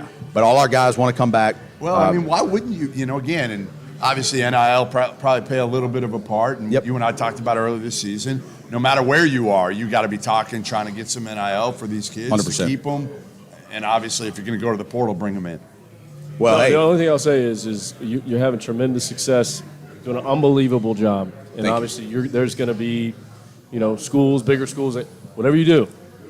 Don't take one in the Northeast ever, because this guy is going to call it a bad hire. Us Southern guys are supposed to stay in the South. I walked supposed in. to stay in the South because I walked in. I sat down. I heard him say, "Man, I was scared for you." I'm like, "Oh, what have I walked into?" We can't understand you guys up there. All right? We can't even understand McCall. It took us 3 years. So hey, we're getting him down to Charleston though. Let's go. He's out. Exactly. He's out of the cold. He's done. He's out to come down there. All right, when we come back, Field of 68 After Dark, we'll talk about who has the most on the line in the Final Four next. You guys ever get tired of trying to prove that you won an argument, that your takes weren't hot, they were just right? Well, I have an answer to all of your problems. Vaulted is a new sports prediction app that turns your opinions into facts. You can store all of your predictions and hot takes in your own vault now and forever. Challenge your friends, keep track of the results, and prove that you are, in fact, the smartest one in the room. Vaulted is also releasing a Final Four competition called their Last Four Pool. What amounts to a hot take challenge, it has a $5,000 prize pool.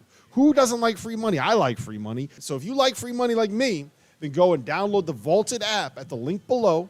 Sign up for your free 3-month trial and store your predictions now and forever. All right, welcome back. Field of 68 after coffee, after dark, after lunch, whatever you want to call it. Afternoon. After I'm Hornitos. Jeff Goodman. Got Matt McCall, got Greg Waddell, got Rob Dauster. Only because those guys left and we had to fill it with a spot. So I love how Dauster, though, he did bring the bottles out here on the table during that last segment. You just got to set those out there. I wanted to make sure that Furman head coach Bob Richey knew that we were ready to celebrate with them for the win that they had. Yeah, they broke unbelievable. through. They made it to the NCAA tournament. They beat Virginia. When they made that shot to beat Virginia, I screamed Amazing. so loud while my wife was on a very important business call in the same house that I got cussed out. So, look, that's what we got to celebrate, man. That's what we're here to do. Hornitas Tequila. Get yourself a ranch water. All right, let's get to it here. Who is, and I'm going to start with you, McCall, who, whether it's a coach, whether it's a team, whether it's a program, whether it's a player, who has the most on the line in this Final Four? I don't know if you could say on the line. I mean, everybody's in the Final asking you Four. on the line. But they're in the Final Four. Don't try to avoid the question. I'm not trying to avoid the question. They got to this point. Okay. I think the most interesting thing is going to be if UConn wins the national championship, what happens with their roster? Does Sonogo leave? Do these guys stay? They come back. They try to do it again. They try to go back to back, or do they? So when you say on the line, I really look at. Go. Hawkins is gone. I look at UConn though, and if they don't win it, maybe they do come back to try and do it again. That's an interesting storyline for me. That's interesting. I'm going to go Jim Larinaga, 73 years old. To me, this might be it. Probably, I know he's got John Ruiz in his corner. I get it. Like, they can reload quickly. But I still think this could be it for him. And this changes how we view Jim Larinaga. If he wins a title here, this completely changes his kind of legacy. And, you know, we've kind of put him in a group with a ton of other coaches, really good coach. But, like, then he elevates himself to a level that, oh, my God. It's a Hall of Famer.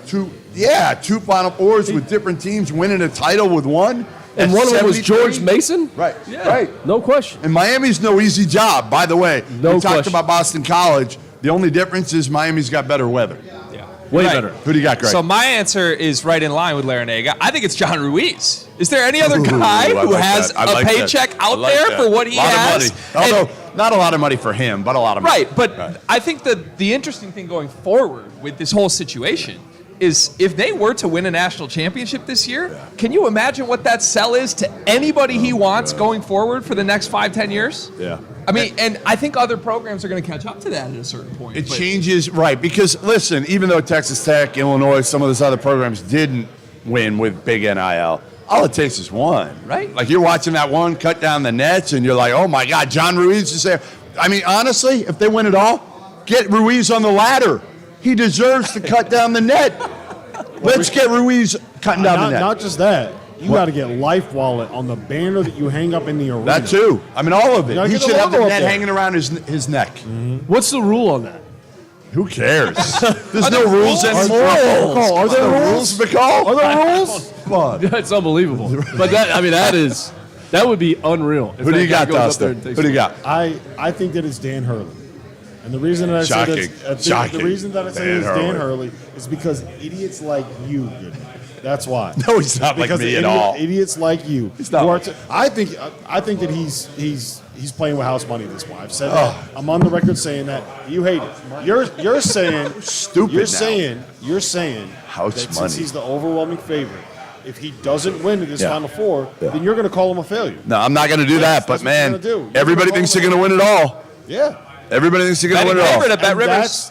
He's 50 years old. He's going to have more opportunities. But nobody 3 weeks ago thought they were going to win it all. He did. And then 3 weeks ago. 2 months ago, he didn't think they were going to make That's the why- tournament. I'm not saying One, house I had money. UConn in my bracket. Two, I when love me, Greg, them. and I Tyler hate them. They Hansbrough suck. They're put great. There. Oh, I God. shit on you every single time for an We should entire do something. hour. We should find videos for each date. Have the date and have Dauster, every right? one, Like yeah. they're great. Yeah. They suck. I love them. I hate them. You won't find it literally any of that. Oh, I will. You will not find You it. will 100% will. Show. You 100% will. If you go through, 100% will. Take it, you will not Dose. find it on the show. If you look through and you check text messages, that's a different story. Can I give you a second answer to your Sure, question, though? sure. And this one's not rooted in homerism of my favorite team, like Rob Dauster here. San Diego State, I think, might be the team that I would answer that question, who has the most at stake. Because, and tell me if I'm crazy for this, tell me if I'm just wrong, just shut me down. I feel like Matt McCall might do this to me in just a second. I don't think San Diego State's getting back here again. I would don't. agree with that. I would think agree. this is the one. And I don't know if it's the one under Brian Dutcher. I don't mean to disrespect the program. Teams are shooting 17% from three against them in this tournament. Yep. And Yep. that's their defense deserves that. They've earned that number. But that's a string of like, wow, teams are historically missing shots right now. I don't know if that will continue. If it does, they might cut the nets down. I got another one for you. And I think he's done a great job down at Florida Atlantic, but athletic director Brian White. And the only reason I say this is with what Dusty May has done this year, the coaching carousel really didn't spin that much, nearly as much as it has in years past. High major jobs, I don't think Dusty was even considering any of the Power 5 jobs that even came open. Even Ole Miss early, that was the name that kind of. But I don't think there would even have been a consideration. Yeah. Now, if there's more of them next year, what's one of the first names that's going to be brought up? Dusty May. Right. Dusty May, because of what he's done. So the only reason I say Brian White is because, man, Dusty's not leaving this year. And I know he's going to get a lucrative, and Brian White has said it, a long-term extension, lucrative. But next year. 10 years. You got a 10-year contract. I understand that. But next year, who knows what job could come open that fits him, as Goodman always says, fits him. You know what's wild? Dusty's not coming to the Northeast. Trust me. You know what's wild about a 10-year contract? Just imagine knowing you have to work with the people around you for 10 straight years. Can you imagine? Just think here for a second, McCall. If the Field of 68 offered you a 10-year deal, knowing that you would have to sit next to Goodman on shows like this for 10 years, you would say no. But you know what? And on the flip side of that, Brian White. How many athletic directors are throwing out 10-year deals? And I know, Dusty went to the but 10 years. They don't give him 10 years. They don't give coaches 10 years. If I was FAU and I had a coach take me to the Final Four, I'd give him a lifetime. Right. Lifetime. But there aren't lifetimes. Like even the Calipari one, it was a 10-year deal. Like there's no lifetime. You say the number, Dusty. You say how old. When you want to retire? 75. All right, make it a 31 year. Again, it doesn't matter. All that matters is the buyout at the end of the day. That's you can give him a 10-year deal and whatever it is. But if the buyout after 3 years is $3 million, well, like any big high major is going to come in and pay that for Dusty May. Even next year, right? He signs a 10-year deal, and let's say the buyout is $5 million. All right, $5 million. And I'm trying to think of what's going to open next year, whatever it is. We're not going to the Goodman hot seat list right now. No, we can't do that yet. Let's say it's a mid-tier ACC job with some money. They're going to pay $5 million. But how many? That's a lot of jobs. You think every job in the ACC is mid-tier? A mid-tier job. Yeah, a mid-tier job. Yeah, you think all the jobs in the ACC are the mid-tier? Good point. A lot of them. Is there a top-tier job in the ACC that's not North Carolina or Duke? Virginia. That's it. That's it. Louisville certainly not right now. Does the timing of the announcement today matter to this team's run at all? Or are we just floating by that? Like, because I look back to last year, the quote-unquote Cinderella run. Right. It was wait. wait. With Shaheen, though, it's like right. the whole team almost sort of knew. But you knew, right? You knew the Seton Hall thing, right? Yeah. Everybody knew that was a bad. Like now, it's almost like Dusty looking at it, saying, "Well, where am I going to go? Where am I going to go? It's not a distraction. I'm going to Utah State. Yeah. I mean, that's the biggest job open. It's not a distraction. So to me, just get it done. And this group is the players are really interesting because again, they're kind of goofballs when you're around them, and then when it gets down to it, man, they just flip the switch and they're locked in. So I don't think they're really paying attention all that much. The key will be, do they stay together? Or does NIL get them at a high level? That's the most interesting part about the dynamic of this year's Florida Atlantic team. Normally, when you have a team like this make a run as deep as they did, you're like, can they keep the coach? Is the coach going to stay around? Can they find a way to keep him around? And it feels like, at least from my end, you guys tell me if I'm wrong, that the majority of the conversation about can they keep it together with this team is the players. That's not. They only lose Michael Force. So Jeff, let me ask you this. All those guys come back. Yep. In theory. They all come back except Michael Force. He's the only one that can't come back. Yep. Where do you have them in your preseason top 25? Definitely in the top 25. And I think they'll probably go portaling and grab one more to replace Force and probably get somebody that's a high level, like a high major dropping down. So I would say, to me, listen, I've kind of fought with myself over the last day and I probably honestly invented the damn early preseason top 25. But it's impossible to do right now. It's a joke. Impossible. It's a joke. I don't disagree. No, it is. It's an absolute joke. But you invented it? I don't want to do it. I don't want to do it. How can you do it? invented top I invented 25 the early. rankings. The early. You invented the preseason. The early one. When you were in diapers, I was Dick doing it. Vitale used to do that back in like I know. 1994. But you were not doing that. How would you know? When You couldn't read. When I first did it, you couldn't When read. you first got in this business, You were like 22, you couldn't read. when you first got in this business, Yeah. Google hits weren't a thing. It didn't matter. It did not matter. No, we wrote. You still don't We even wrote. understand why you do that. We put it did on not paper. invent the We put it on preseason. paper. You did got a fly on you. Invent the preseason have a top fly? 25. Go get the We fly. didn't get an answer. What's your answer? I'm gonna swat the What's fly. your answer? What? If they get all those guys back, where do you have I them probably in your would go preseason top 25? 15 to 20, probably. Maybe even higher. Maybe even That higher. seems low. That seems low. That seems really low. I kind of agree. I mean, maybe I They go were, as they high were as what? 10. Like run top aside 20-ish anyway. Top 20-ish team Right. this year. Yeah, so I might go closer to 10 to 15. And everyone's concerned they're going It's to the hard. American, Right. but Houston's leaving the American. Yeah, the American now becomes a mid-major league, like the ACC. And what's Oh my God. He's in rare form today, Yeah, folks. This is wildly impressive. What do you Oh, got? my God. take us to break, Greg? We're going to break. All right, we're going to break. Coming up, I did some research while I was off the show. I have some numbers that I'm going to throw at people's hate face numbers. about this Final Four and why I am unhappy with this Final Four and what it means for the sport. That's next on the Field of 68 live from the Final Four. You know what the best part about the end of the college basketball season is? That signifies the start of spring, the start of summer, the start of hot weather, the start of late nights, the start of weekends on the water. And the best way to stay refreshed during the summer months is with Hornitos Ranch Water, a premium sparkling cocktail with a balance of freshly squeezed lime paired with smooth tequila notes. Hornitos Tequila is a 100% agave premium tequila from the lowlands of Jalisco. It's specifically from the town of Tequila.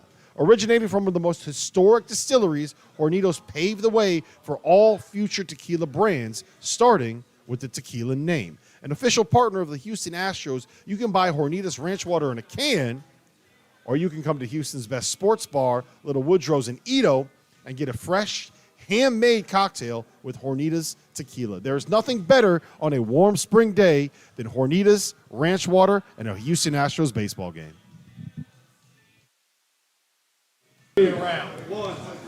I leave for 2 minutes, and Goodman has broken a chair. That's not great. Goodman's in rare form today. It's broken. We have a broken chair. Suboptimal. It's a cheap chair. I mean, that's really going to be an obstacle for you in your shorts today. That's not great, T.O. a good point. We're live, Final Four. 30 minutes left here at Little Woodrows, Edo in Houston, Texas. It's heating up. The Houston Texans play tonight.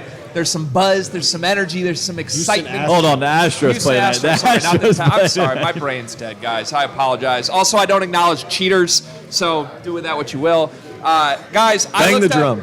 I looked up some numbers. 'Kay. Okay? I'm a numbers guy. I have numbers that make this Final Four unique, and I have some questions about these numbers. Number one, there's 35 players in the playing rotations of these four teams in this Final Four. 35 players we expect to play in these games.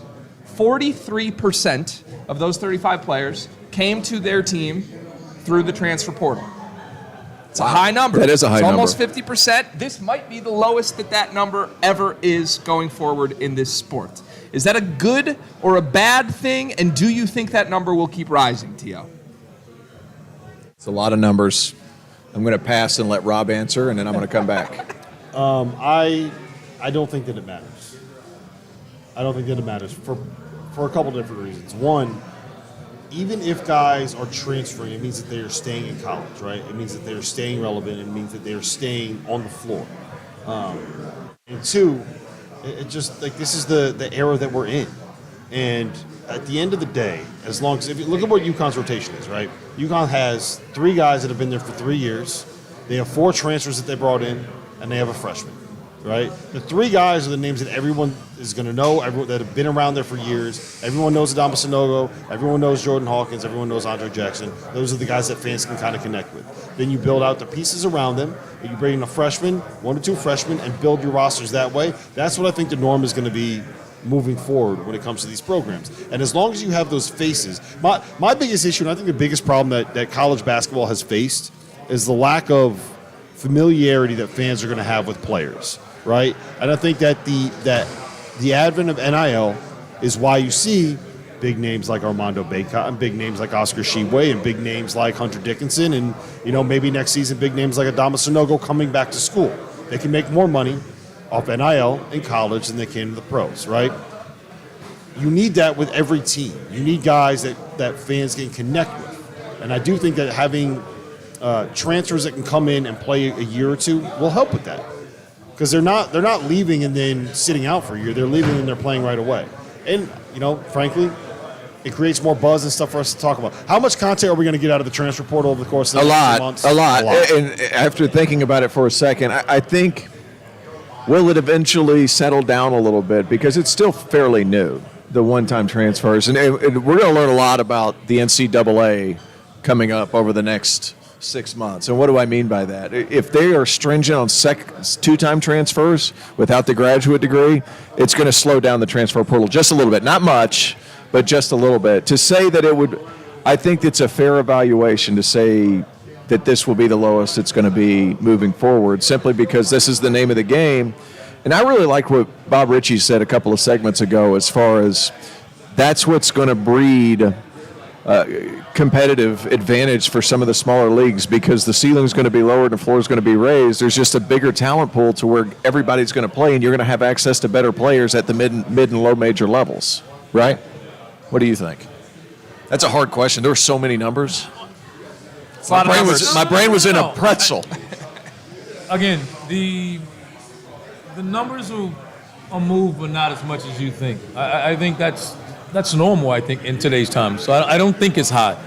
Because I think if every program is dictated on how much their administration is going to allow them to involve in it. Like, you got some programs that just don't allow their coaches to get transfers. Those guys are going to struggle. Those guys who have to wait on just getting grad transfers are going to be very limited. How many grad transfers are you going to get? And then some, that's the way they're going to operate. Some schools, yes. You can't get grads. Yes. Like Wofford doesn't have grad school, for example. I know that's a very small portion of the population. Davidson doesn't have grad school. Wofford doesn't have grad school. Ivy League schools, as soon as they graduate, there is no post-grad stuff. They got to transfer. So there's a lot going on. So is there a correlation, though, between the 4 teams that are in this Final Four, the non-Blue Bloods, the highest combined seed total we've seen in years, and that environment of how much? I think you see in all 4 of these teams what you're going to see going forward. Think about how they all recruit. Because I think FAU is still, they're one of the few teams that has this much experience as far as getting this late in the tournament, and most of their guys can come back. I think all but probably one guy maybe right now can come back. Yep. Yeah. Miami has done a big part of theirs as NIL. UConn is retained their really good players, added in some transfers, recruited at a high level, and then you have this experienced group coming in from San Diego State with transfers and everything else. So everybody has a different way. It just shows you, like I said, every institution is going to be different about what it takes to be successful there, and that's what coaches get their salaries from. Is saying, hey, this is going to be the formula here that can work here, and it may not work everywhere else, and you have to figure out which one works for you. Yeah, I think that this year is going to be an outlier. Same way that last year was an outlier in terms of having Blue Bloods there, North Carolina, Duke, Coach K, all that, right? This is what the Final Four is. This is what the NCAA tournament is. Weird stuff happens every single season that we're at the Final Four. Every single season in the NCAA tournament. That's just how this sport works. So I think weird stuff happens in the NCAA tournament. That's a fact. It has always happened. But I think that's a separate truth from something that is a broader point about the state of the sport right now, which is we had 0 elite teams this season. I think the question is that point coming from where the game is from an NIL, from a transfer portal? We're in the transition. Yeah. Right? We're in transition from coaches and everything else, and we're finding that out. We've lost quite a few legends. Yeah. Right? We've lost Hall of Famers, and how much longer will Patino coach? Right. I know he just got St. John. It's fair to say this is probably his last job. He's a legend. We've lost Boeheim. You never know. True. How long never know. But seriously, Ricky B. Noriega is here. Izzo. Like we're in the process over the next 5 years. We're probably going to lose some legends in the game, and then schools are retained. Jay Wright's gone. Roy Williams. K. Like so many of these guys are gone. We have to allow those teams and universities to transition into who's going to fulfill those shoes with NIL, with everything that's going on. And then again, we're going to get out one more year of the super seniors. Yeah. The COVID year is gone. So what's that's going to be? I can't wait till that's gone. Here's my second number, guys. Great segue, RC. Excellent segue, RC. The average age of every starter in this Final Four is 21 and a half years old. There are only 3 starters from these 4 teams that we will watch play tomorrow that have been in college for less than 3 seasons. That is wholly unique to me. I mean, we have watched the most important, the most valuable thing in the sport for years has been lottery pick talent, 5-star recruit, freshman who has that talent. Sure. There's none of that in this Final Four. Get old, stay There's a old. bunch of old dudes. Yeah, Get old, stay old. Yeah, get old, stay old. And the other part of it is that there were no Paulos, there were no Zions. Well, actually, that's not true. In the 2022 class, there were 3 of them. One of them, Scoot Henderson, is playing in the G League, and 2 of them, the Thompson twins, are playing for Overtime Elite, right? Brandon Miller, as great as he was, right? Yama. We saw the downside of having a bunch of freshmen playing against a bunch of 24-year-old linebackers when San Diego State beat them up physically. Yep. And he was 3 for 19. I think that right there says it all to me. Not many freshmen built like Zion or built like, R.J. Barrett. well, Arbitrary name. Well, You know what I they're mean? just not physically built as freshmen, the way Paulo Banchero or Zion Williamson coming in as freshmen. So Sure. they're going to have their adjustment period when they get there.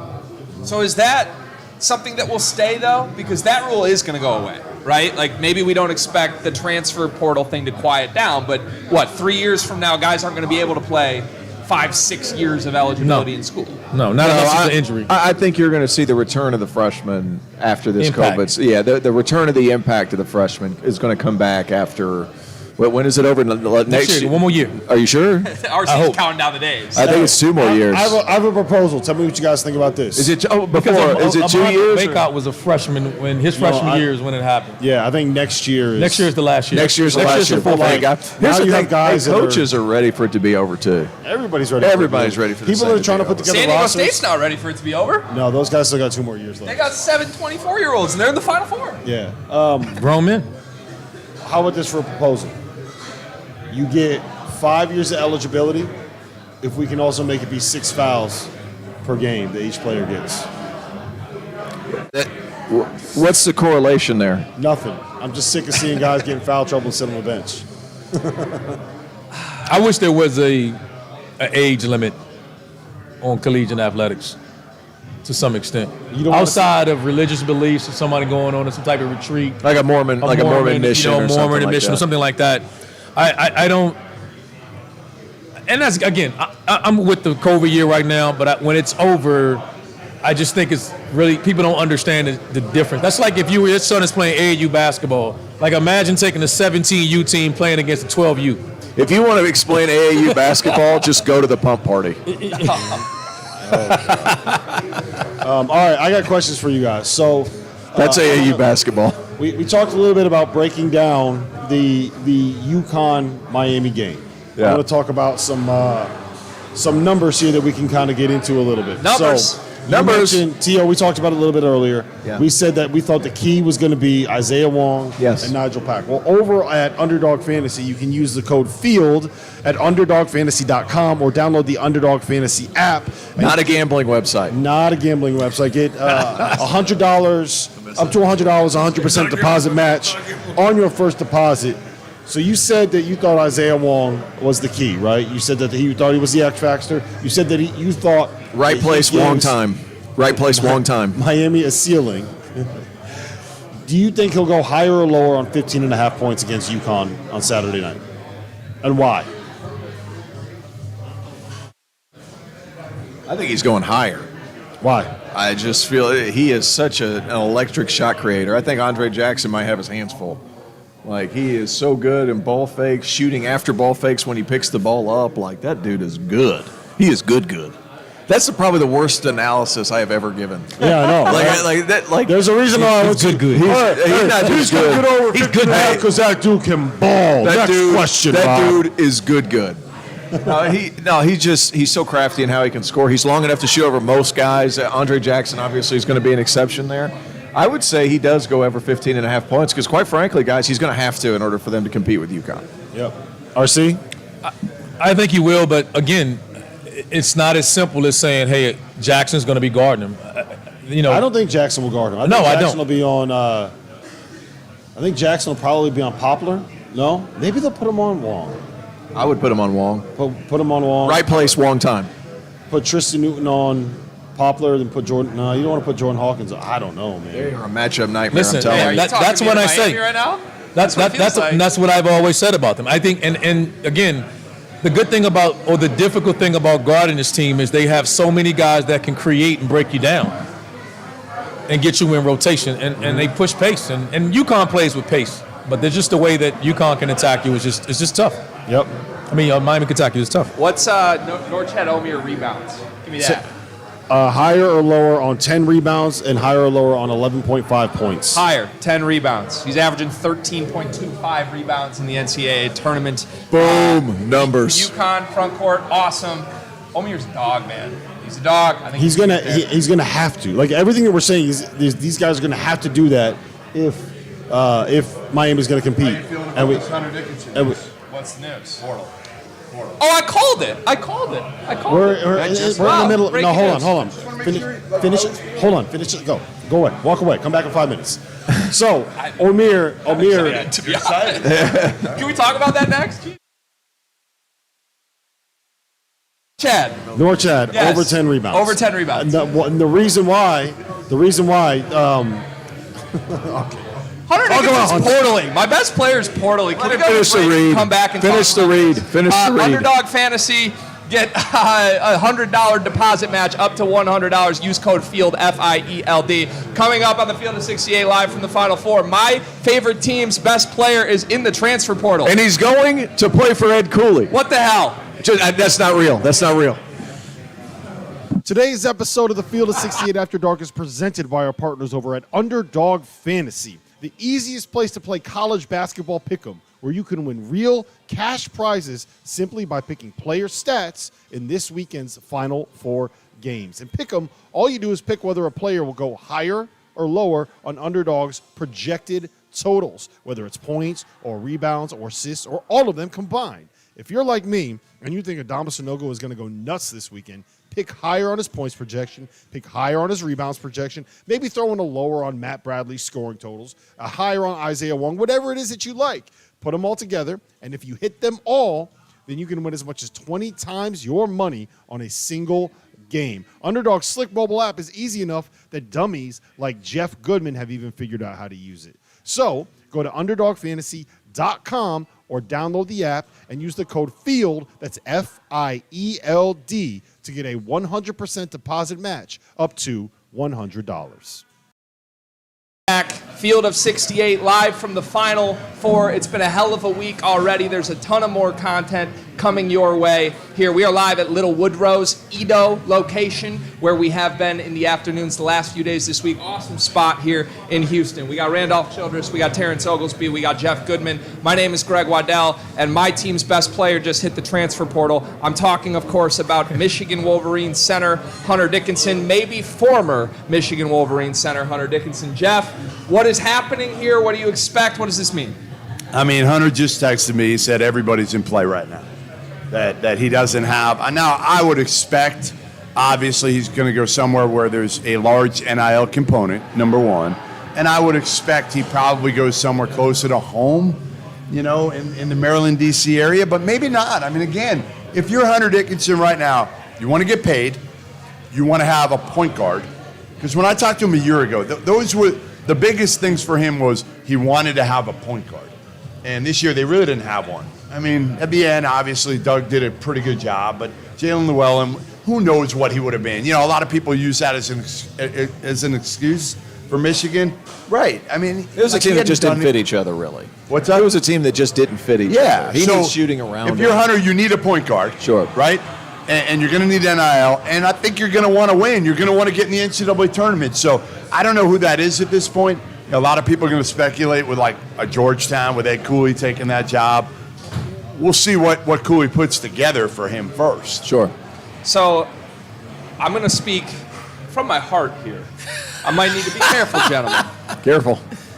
I'm on camera with you. This is a pretty bad indictment of Juwan Howard's roster building abilities, okay? Because you'd say it's about shooting. He hasn't had enough shooting.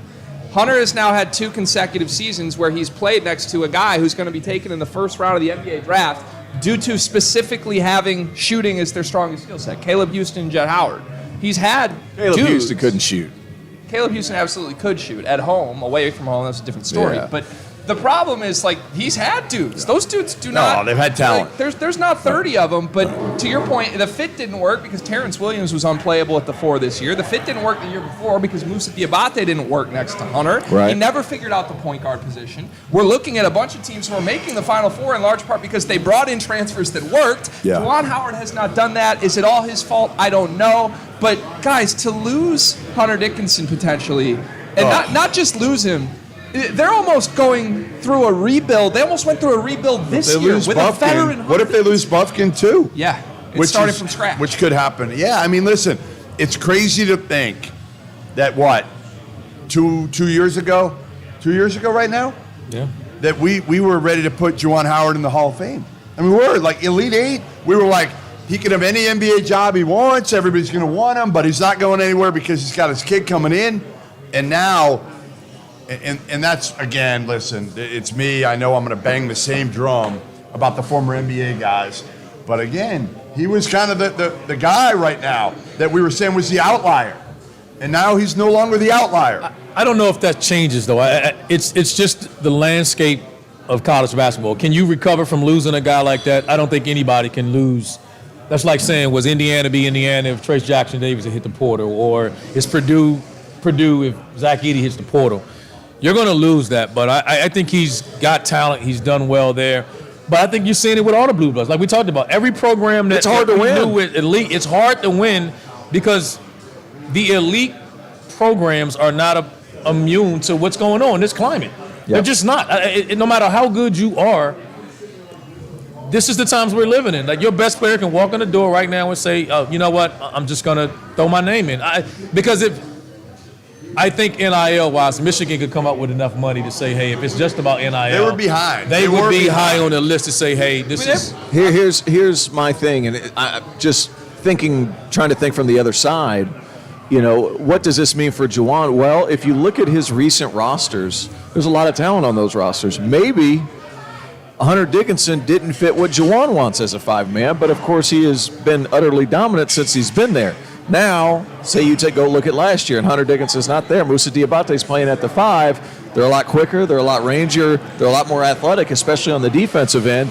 Could this be a situation where now blessing in disguise? That's what he thinks. This could be something like a blessing in disguise for them, as far as, hey, now I can open up my playbook a little more, being an NBA guy for so long. That was the one thing I said about those guys, and you heard me say this about my issue was with the Big Ten. When you had all these dominant bigs, because defensively, none of those guys, including Zach Edey, they're not defensive guys. Yeah.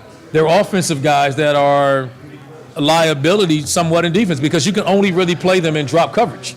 And they're good against each other. And they're good against each other in the Big Ten. But when you're playing against them, like if I'm a guard, I love drop coverage. I love coming off a ball screen, getting downhill, and getting in your paint. Yep. And so I agree with what T.O. saying in the sense of this might help. He can get guys and play more of, and I don't want to use it because he comes from Miami, play more like Miami. Getting him a big and say, hey, snatch it and go. How much will it make them better? My other question would be, what does Hunter Dickinson want?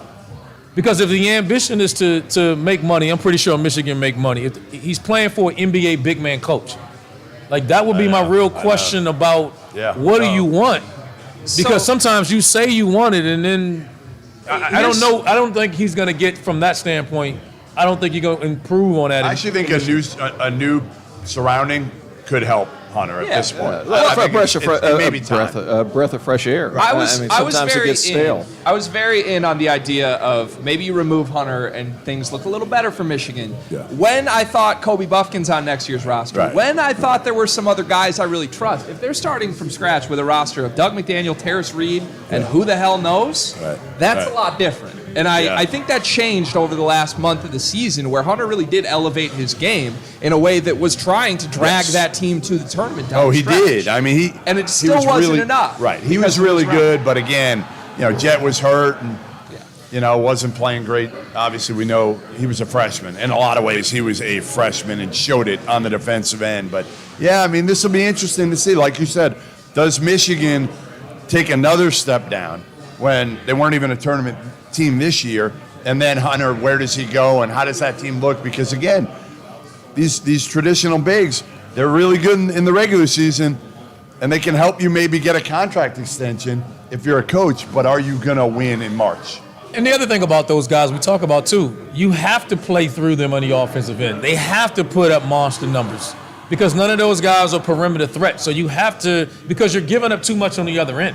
Well, he's not even really a shot blocker, protect. Like that's. No, that's what I'm saying. They're not. He's not a charge taker. He's not a shot blocking big. So they're giving up, and they're in drop coverage. So they're giving up. That's the problem. Paint points and rotations on the defensive end. You have to be able to play through them on the offensive end, or it's just not worth having a big. So and they're good enough to do it. But can we play speculation game a little bit? Because obviously the rumor has been Georgetown, Ed Cooley trying to bring a DMV guy back to the DMV area. That would certainly be a good fit on paper. In my opinion, I don't know why every blue blood in the country wouldn't try and get everybody would. If it's a bidding war, that's why I said he has to be specific in what he wants because Michigan has money and he has an NBA coach. A big man coach. What about Kentucky?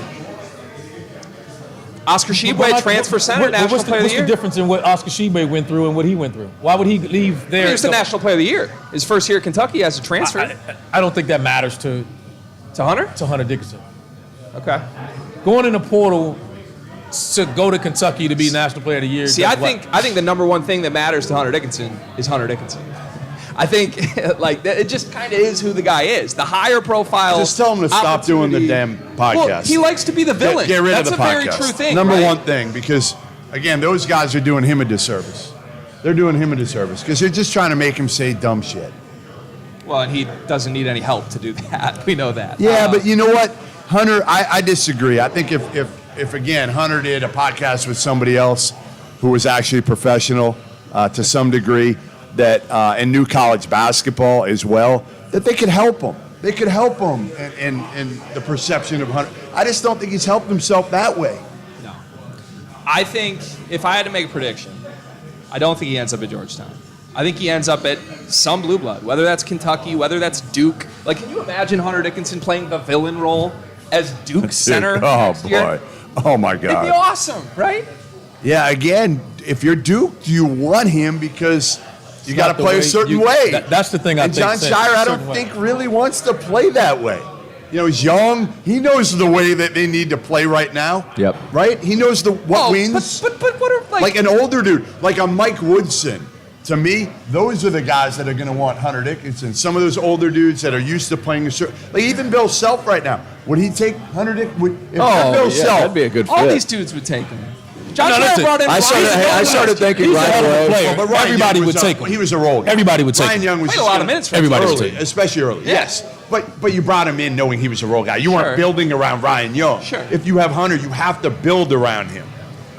I mean, Hunter can be a second, third option offensively. Totally. Fine. Kansas actually, if Bill Self wants to get back, and he does need a traditional big, I just think, again, the hardest part for me is on the defensive end, not having a guy that can at least alter shots. Yeah, it's tough. Can I give you the most fun potential outcome from my side? Gonzaga. Hunter shit on the West Coast Conference for years. He shit on guys. everybody. Well, he shit on everybody. I mean, he said, do you know what I would average in the West Coast Conference? Hunter, you want to show us what he you would would average? But he would. But he would. It's true. Right, it is true. He could He could average 27 and 15 if he wanted to in the WCC. I say let's see it. Sign me up. He won't go there because there's not enough TV exposure for the WCC. Yeah, that's fair. All right, gun to your head, Jeff. Where do we go? Where does he go? I mean, I'll go. Oh boy, I'm just trying to think of where else. I say Kansas and Georgetown. Kansas? I think would be Cooley good. is coach Kansas would be bigs good. and he plays Yeah, I'll go inside through his Kansas. bigs. Kansas, Bill Self loves his bigs. He's Yes. always, he's obviously the best in the business, and play either way. Kansas. But I would say Kansas, either one of Kansas. those two, I can see him going there. Because I don't believe this is an NIL deal. Michigan and just coaching in general. He played for an NBA coach. Yeah. Jawan's a hell of a coach. I don't know what he's looking for, but if I had to just throw stuff at the wall, I'm going with Kansas. And Georgetown. I think Kansas makes a lot of sense just for that traditional 5, and then Georgetown makes sense because if you remember a couple of years ago what Cooley was doing with Nate Watson. Yeah, he's always had bigs. He had a traditional big that could score whenever they won the Big East regular season. It makes a lot of sense there too. And let's be honest, offensively, Hunter, you can space the floor with Hunter. Yeah. The only thing that you're going to have is you can't switch with him, and you're going to have to keep him inside to be a position defender. But offensively, he can spot up. He has great touch. He's a good passer. I mean, he goes to the top of the board as the number one player in the portal. Yeah. I actually would be excited to see a little bit of resurgence from him because I do think he deserves to be on a team that could compete for a Final Four and a national championship. So, all right, that does it for the Field of 68 live from the Final Four. We will be back tonight for another edition of the Field of 68. For Jeff Goodman, Randolph, Childress, Terrence Oglesby, my name is Greg Waddell, and we'll see you later tonight.